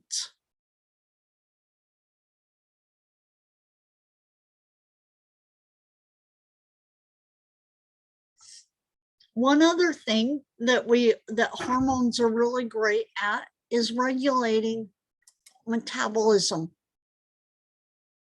You release the alpha cells in the pancreas when the glucose level, blood glucose level is under 5 millimoles, will release glucose, will release glucagon to elevate blood glucose levels. When the blood glucose levels are more than 5 millimoles per, are more than 5 millimoles per liter, it's your body, your pancreas releases insulin to work to remove the glucose out of the blood.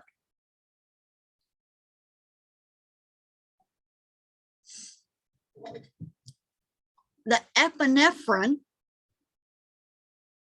is released from the adrenal medulla in response to stress to help you break down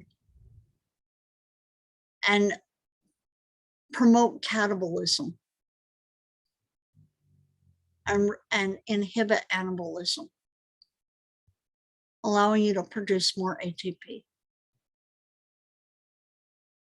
Questions?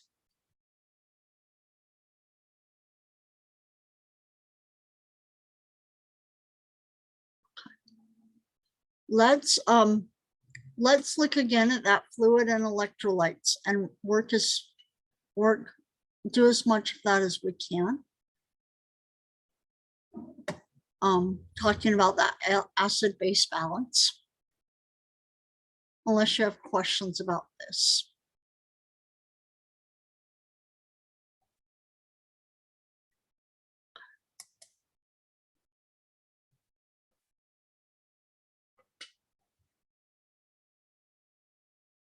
Don't end up.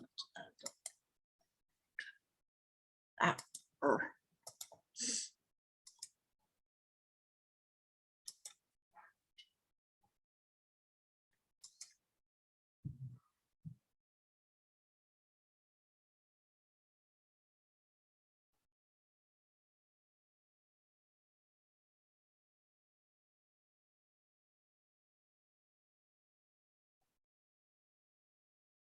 Claire, where did you see that question?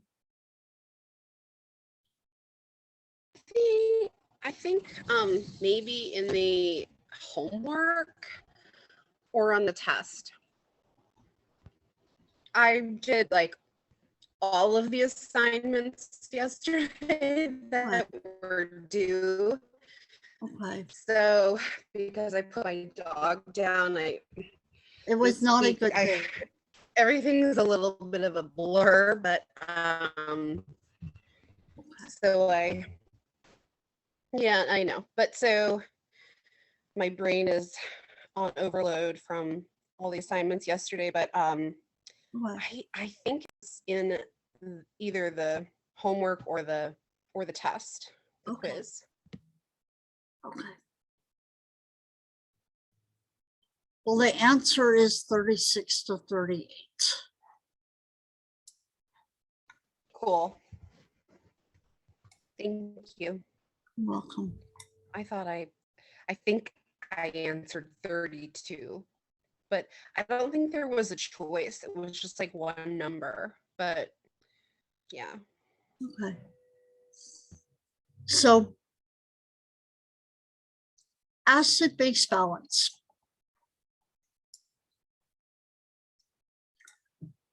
Normal pH of body fluids.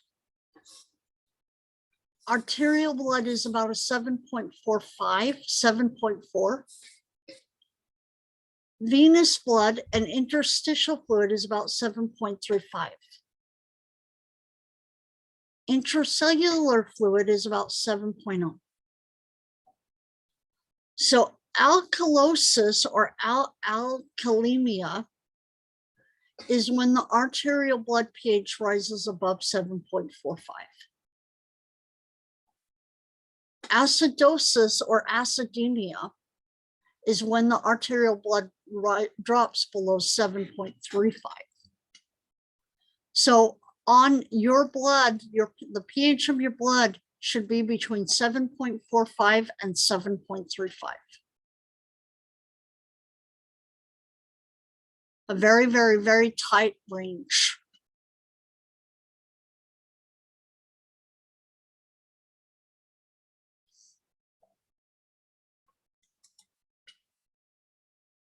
Most hydrogen ions, remember how pH is measured, most hydrogen ions are going to originate from cellular metabolism.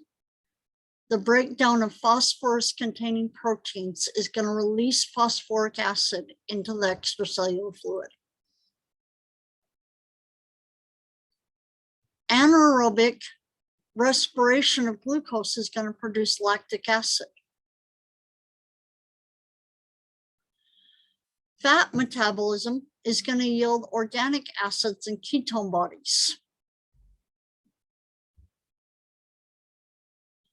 Transporting the carbon dioxide as bicarbonate also releases hydrogen ions. Remember how the carbon dioxide reacts with the water and you form carbonic acid, and then carbonic acid breaks down into bicarbonate and hydrogen ions.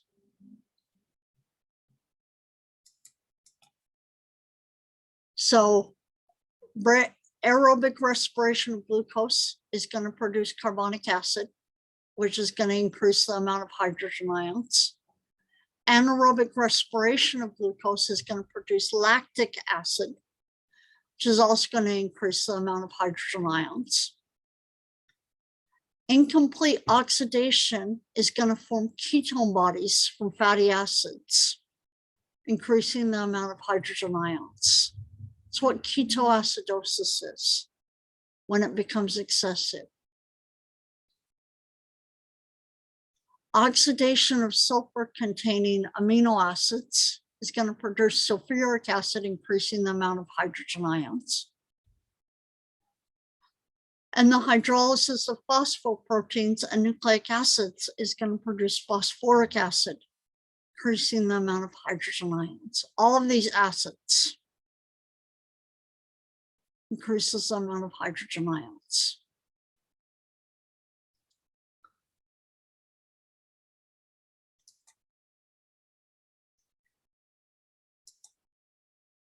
The concentration of hydrogen ions is sequentially regulated by chemical buffer systems that act within seconds. The respiratory center in the brainstem, remember this is in the medulla oblongata and the pons, act within 1 to 3 minutes. And renal mechanisms can require hours to days to affect pH changes, and they last a lot longer.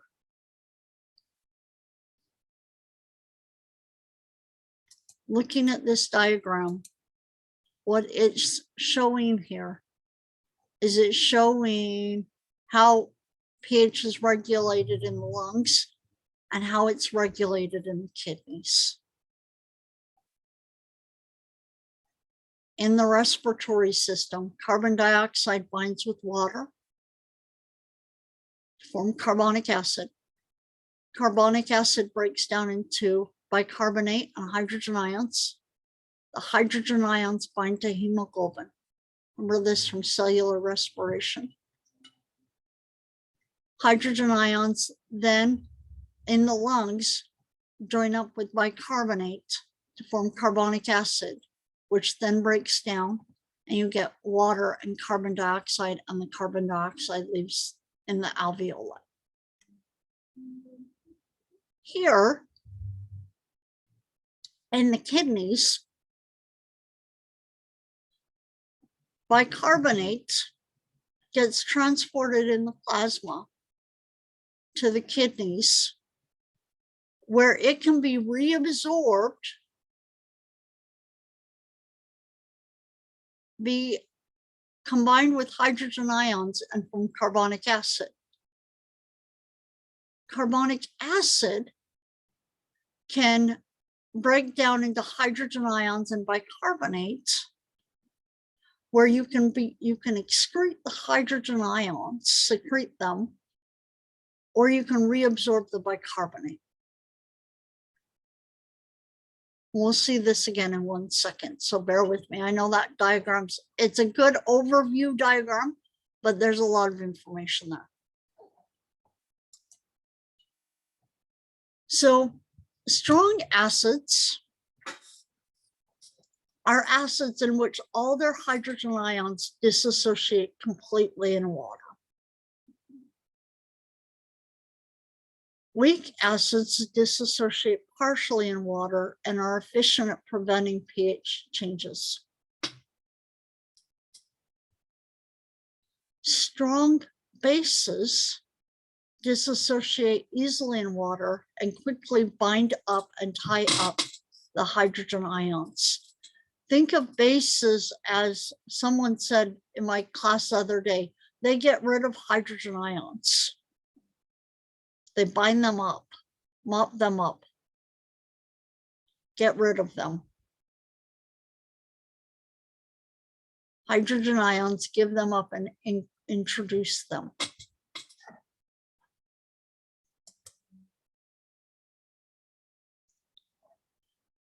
Weak bases accept hydrogen ions more slowly.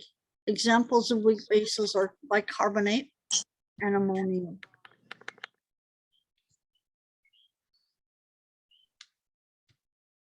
Chemical buffers.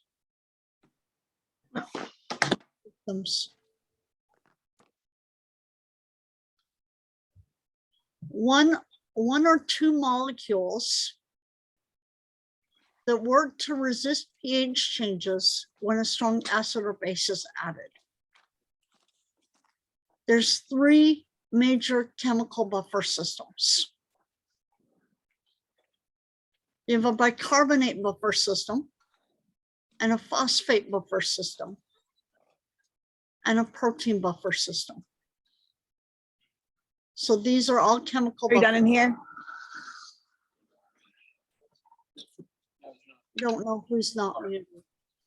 You know what, Joey?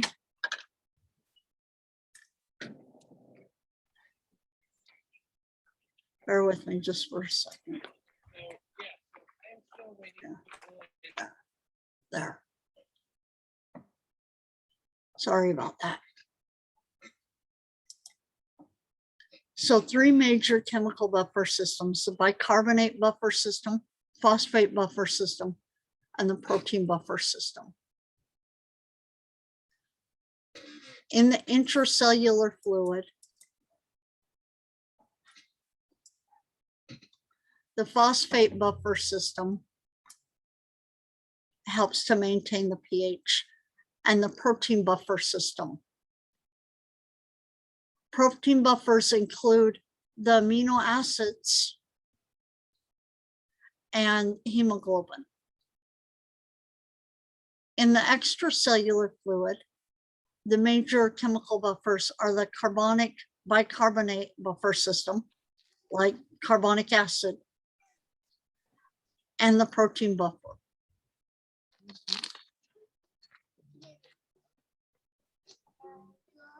Any drifts in pH are resisted by all of the entire buffering systems, by all 3.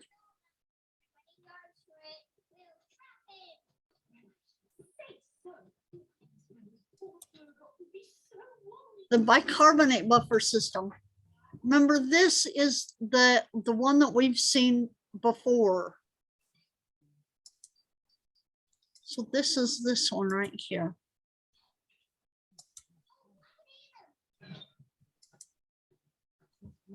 CO2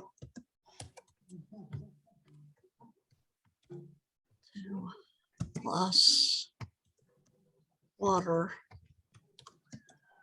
equals H2CO3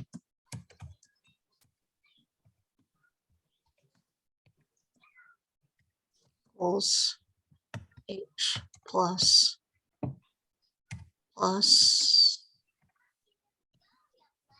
HCO3 minus, hold on.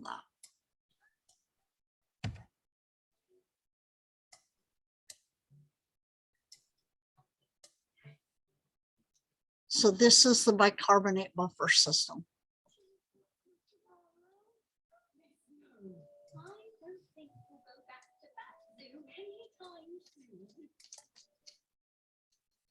So a mixture of carbonic acid, which is a weak acid, and its salt, the bicarbonate base with a conjugate cation,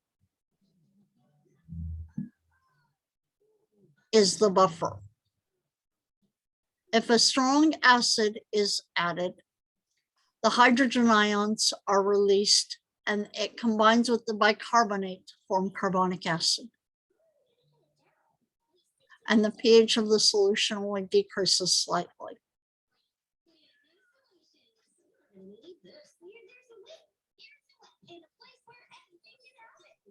Which of the following represents the complete chemical reaction for the bicarbonate buffer system?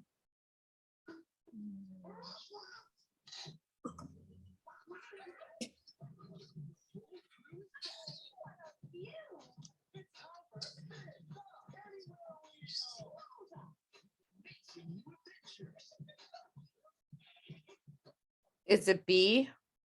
B is in Bravo. Yeah. You're really close, but not yet. I'm warm, but I'm not hot. No, I would say E. it's not E, No. because what are you missing? It could almost be E, but it's not the most correct answer.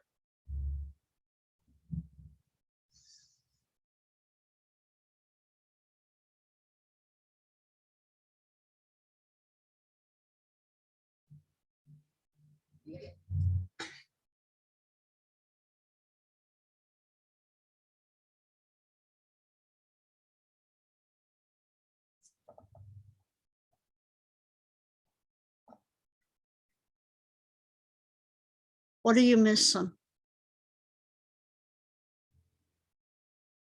This one is missing one step that's found in one of the other answers.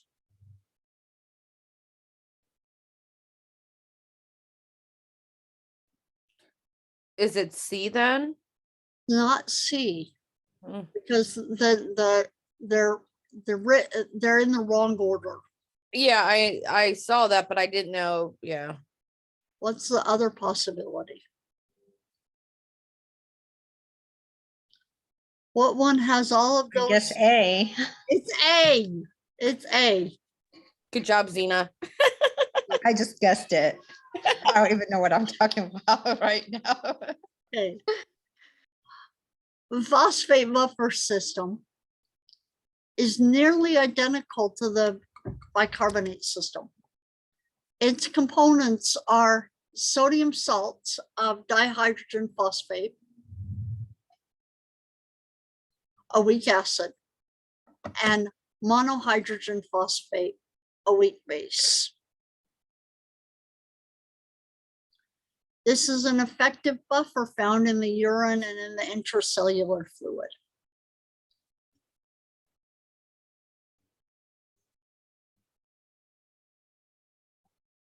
The last one is the protein buffer system. The plasma and many intracellular proteins are the body's most plentiful and powerful buffers, because many of your amino acids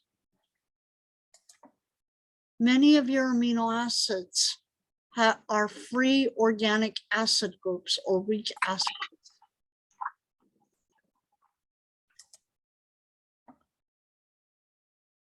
Groups, and they also have groups, functional groups on the amino acids, like amino groups, that work like weak bases. Amphoteric molecules are protein molecules that can act both as a weak acid and a weak base. They can take on a hydrogen ion or they can give it up.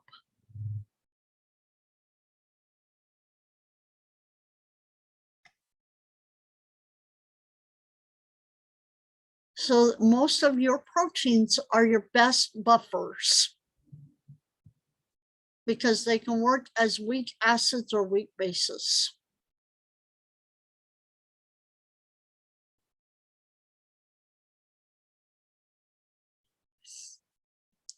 Proteins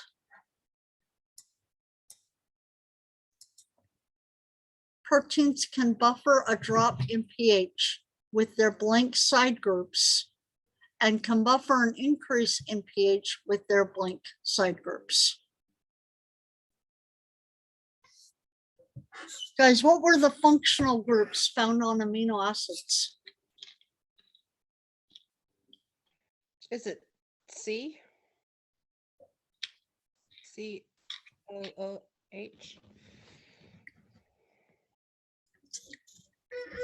Why do you think it's C?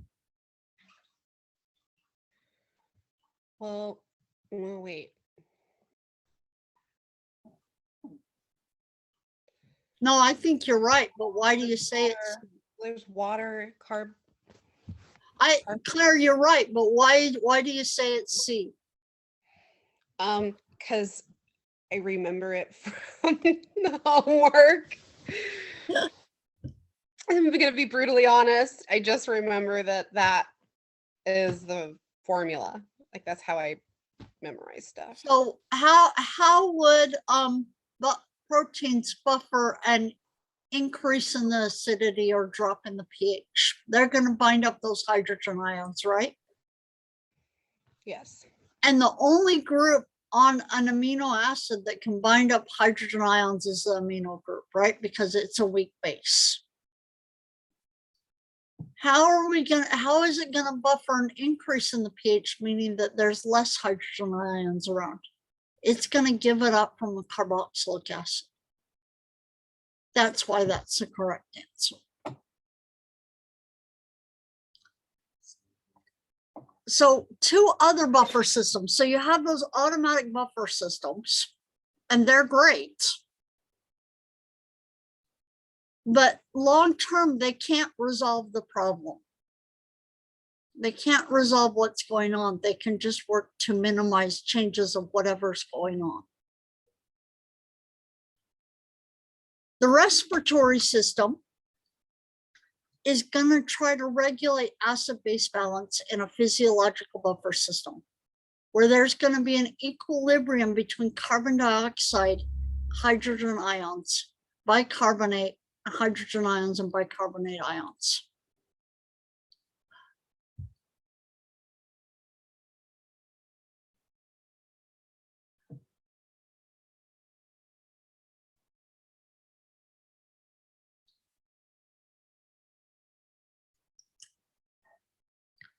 So this equation right here, which was the answer for one of those previous questions.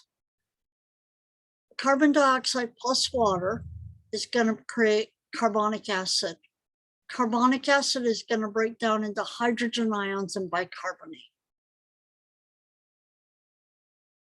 During the unloading of carbon dioxide, so you're breathing out a bunch of carbon dioxide, the hydrogen ions are incorporated into water.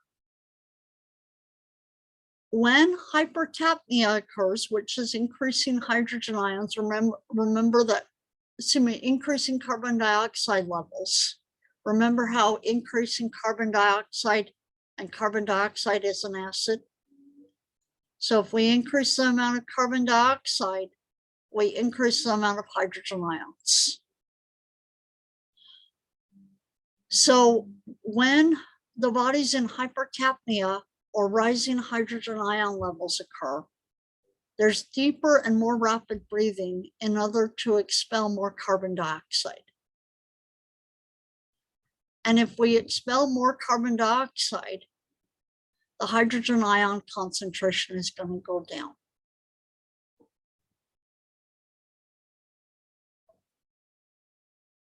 Alkalosis causes slower and more shallow breathing, causing hydrogen ions to increase. When we're in alkalosis, breathing becomes more slower and shallower to allow for more CO2 to accumulate in the body, allowing for more hydrogen ions to accumulate. The respiratory system causes acid-base imbalance. Respiratory system impairment will cause acid-base imbalance because CO2 levels are either increasing or dropping too much, showing there's an impairment. If you can't breathe out the CO2, it's just accumulating and you're becoming acidic. If you're breathing out too much CO2, you're becoming basic or alkalotic.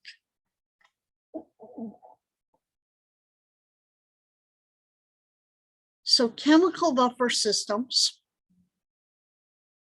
can tie up excess acids or bases, but they can't eliminate them. The lungs can eliminate carbonic acid by eliminating CO2.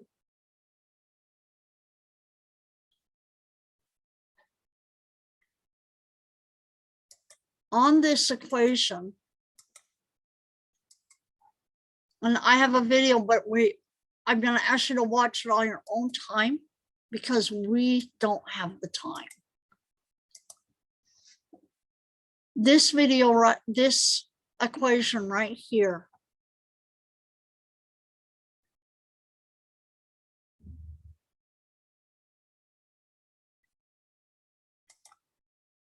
the lungs work on this, specifically working on this. The lungs can regulate pH by adjusting the carbon dioxide levels.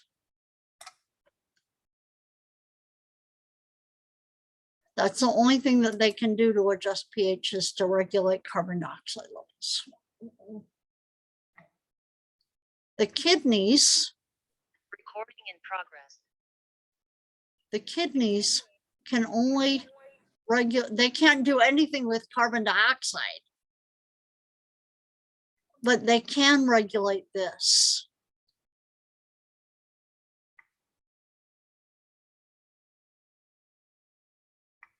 They can regulate hydrogen ions and they can regulate bicarbonate. So lungs are working here.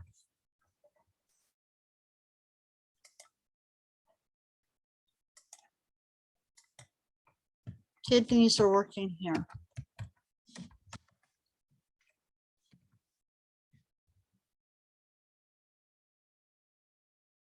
This is why this equation is so important, is because there's so many applications for it.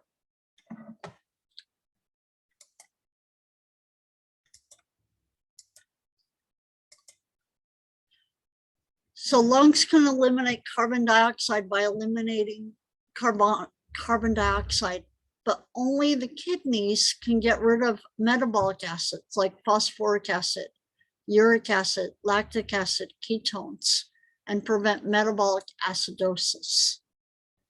Therefore, the ultimate acid-base regulatory organs are going to be the kidneys.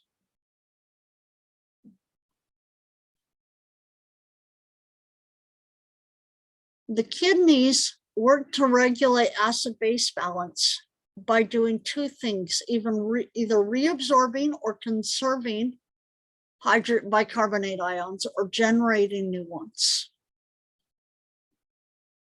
or excreting them.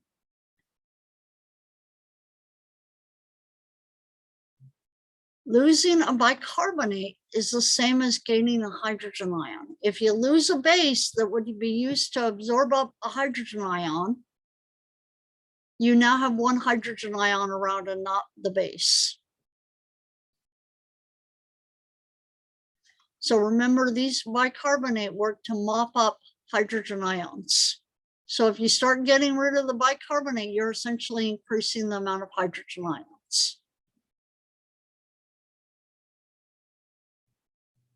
So and also reabsorbing a hydrogen ion is the same as losing a bicarbonate because you've got something to mop up the hydrogen ions.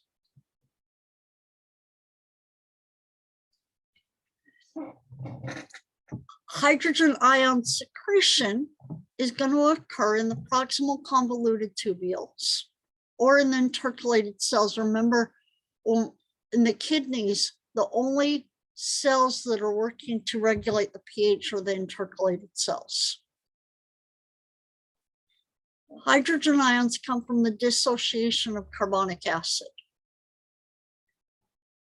And we saw that when we looked at the whiteboard. So this is why, another reason why we love this equation.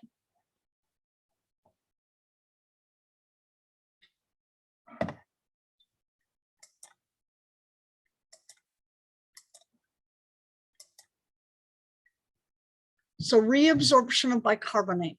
If you reabsorb a bicarbonate, you can get rid of a hydrogen ion. So we're going to do this when we become too acidic. Carbon dioxide combines with water in the tubule cells, forming carbonic acid. Carbonic acid then splits into hydrogen ions and bicarbonate ions. For each hydrogen ion secreted, a sodium ion and a bicarbonate are reabsorbed by the proximal convoluted cells.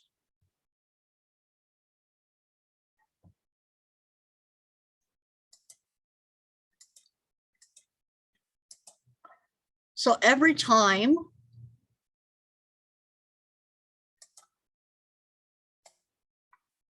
here's my little exchanger again.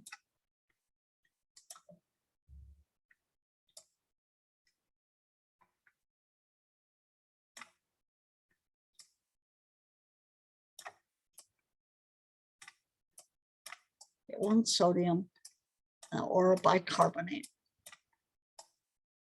These are not bound to one another. It just looks like it is.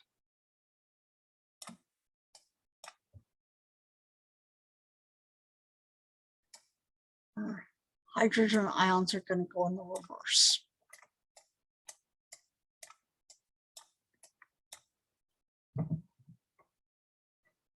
So for every time that I lose a hydrogen ion, I gain a sodium and a bicarbonate. Anytime that I gain a hydrogen ion, I lose a sodium and a bicarbonate.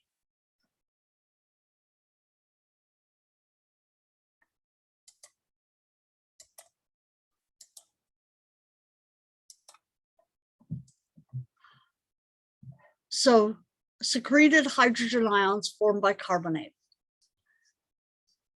The bicarbonate, carbonic acid then disappears from the filtrate as it enters the peritubular capillary blood.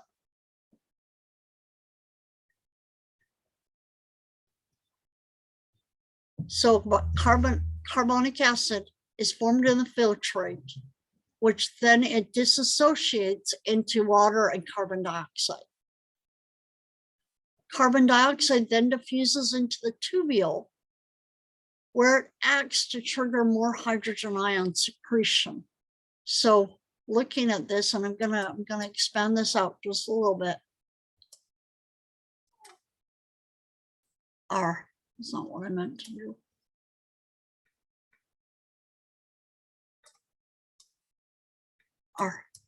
Sorry, bear with me here. All right, move this over. So looking at this diagram, you have bicarbonate out in the filtrate, and you have hydrogen ions out in the filtrate. They combine to form carbonic acid. Carbonic acid then dissociates into water and carbon dioxide. Carbon dioxide enters the lumen of the proximal convoluted cells and combines with water. It becomes bicarbonate. Bicarbonate then dissociates into hydrogen ions, which can be reabsorbed in the peritubular capillaries, and the hydrogen ions are excreted, and sodium enters. So this is why for every hydrogen ion lost, you gain a sodium and one bicarbonate. Is because bicarbonate gets gained, hydrogen ion gets lost in the lumen in the urine, and sodium enters.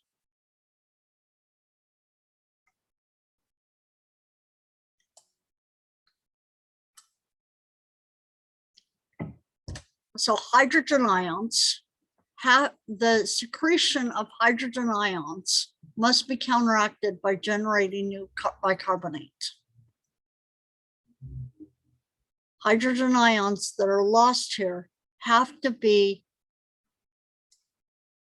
remedied by the absorption of bicarbonate or the reverse.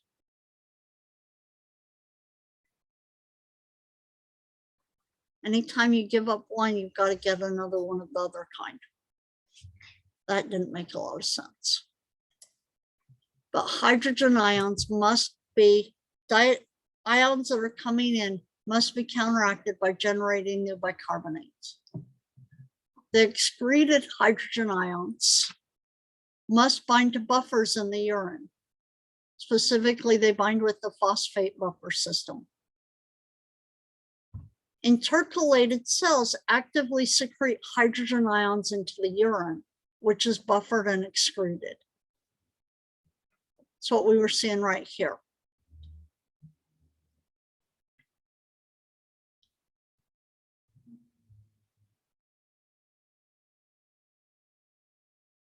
The bicarbonate is generated by being moved into the interstitial space by a transporter, and then passively moved into the capillary blood. in response to acidosis, meaning you've got too many hydrogen ions now. The kidneys generate bicarbonate and add them to the blood. So carbon dioxide in the intercalated cells reacts with water. Water forms carbonic acid. The carbonic acid dissociates into bicarbonate, which enters the peritubular capillaries, while the hydrogen ions come in and combine with phosphate and are excreted as phosphoric acid.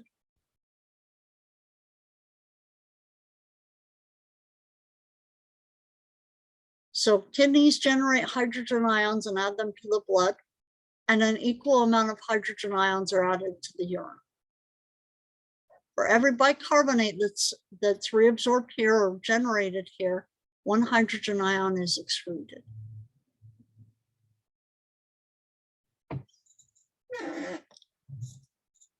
So this is essentially showing that same diagram. These figures came from other books. This is a figure in your book. I'm gonna end on this one, but I'm gonna skim it down just a little bit. Hydrogen ions in the blood react with bicarbonate. Here's the blood. Hydrogen ions in the blood react with bicarbonate, form carbonic acid. Carbonic acid decomposes into water and carbon dioxide, which enters the tubule cells. Carbon dioxide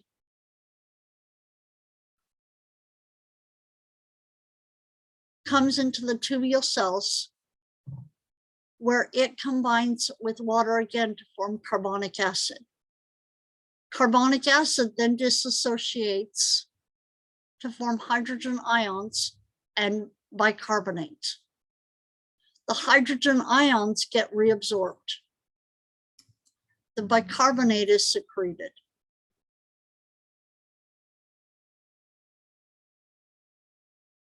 Once the hydrogen ions enter the filtrate in the urine, they combine with carbonic acid.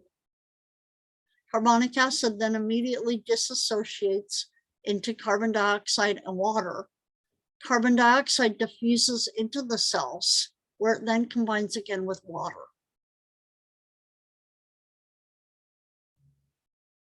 And the water then passively moves into the urine.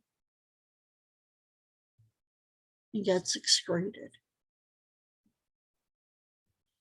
You guys, this whole thing here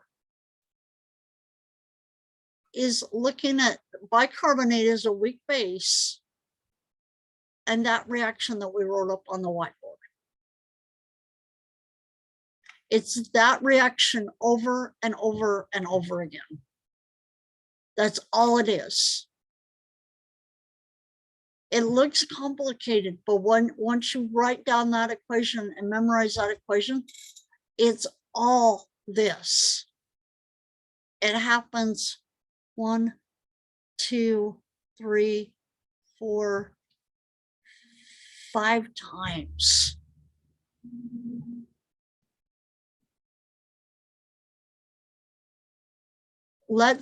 I know we have 1 minute left. Let's finish this and then we'll go through this question and then we'll be done for today. When the renal tubules secrete hydrogen ions into the tubular fluid, they what at the same time? When they secrete hydrogen ions into the filtrates, they do what at the same time? What are they doing?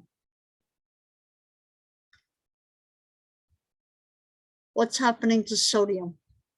Sodium is being pumped into the tubule. What do you call that? No, Secreted nope. or Infiltrated. filtration. What's the opposite? It's not going to get filtered. It's not going to get filtered. What else could it be? Excreted. Nope. Acquired. What? Acquire. Nope. What is it? Looking at this, what is it doing? Oh, reabsorbed. Yes. All right. You guys, I will see you next week. We will be right here and we will go through as much metabolism as we possibly can before the period is out. Okay. Thank you. Have a great weekend. Thank you. You too. You Bye. too. Thank you.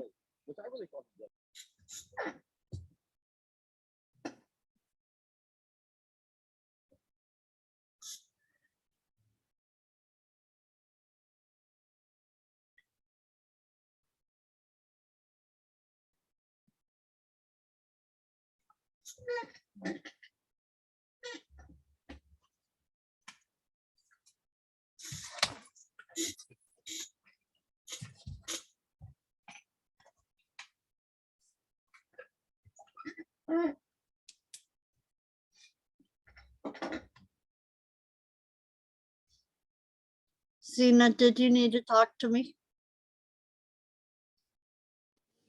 Okay. Yes, real quick. Oh, you I'm did. sorry. Okay. No, it's fine. I was trying to multitask and I almost burned the house. Oh, gosh. That would have I been was bad. trying to cook dinner as I'm trying to learn this. Zena, that would have been bad.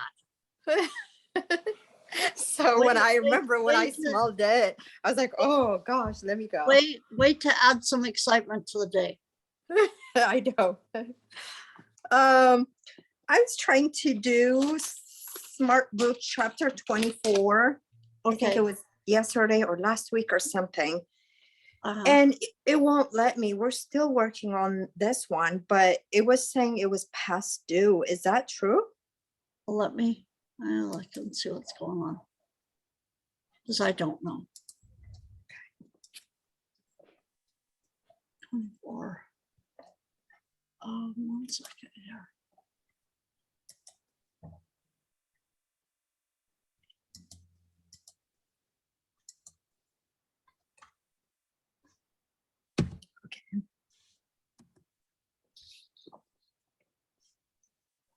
I'm sorry, my computer keep dying, so I keep like getting No. kicked out, having to come back again. I don't really notice. Don't worry about it. It does.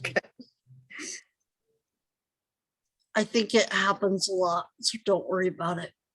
Thank you. What are you doing next after you get through this calamity of AMP courses? Well, I was supposed to go to PA College of Health Sciences Okay. for my LPN to RN Uh-huh. program, but then I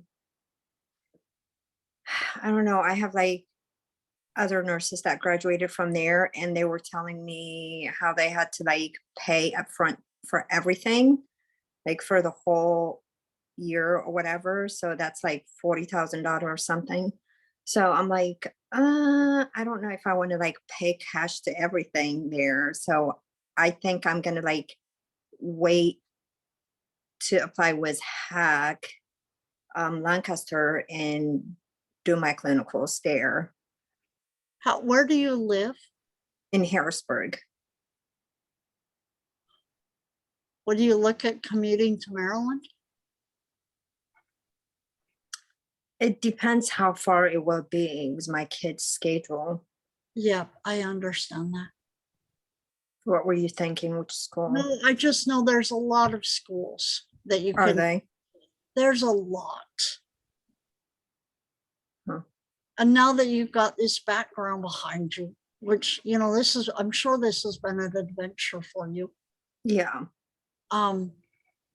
There's a lot of schools that you can take it through. Do me a favor, though, do the bridge let me get off, let me stop recording. Give me 1 second here. Okay.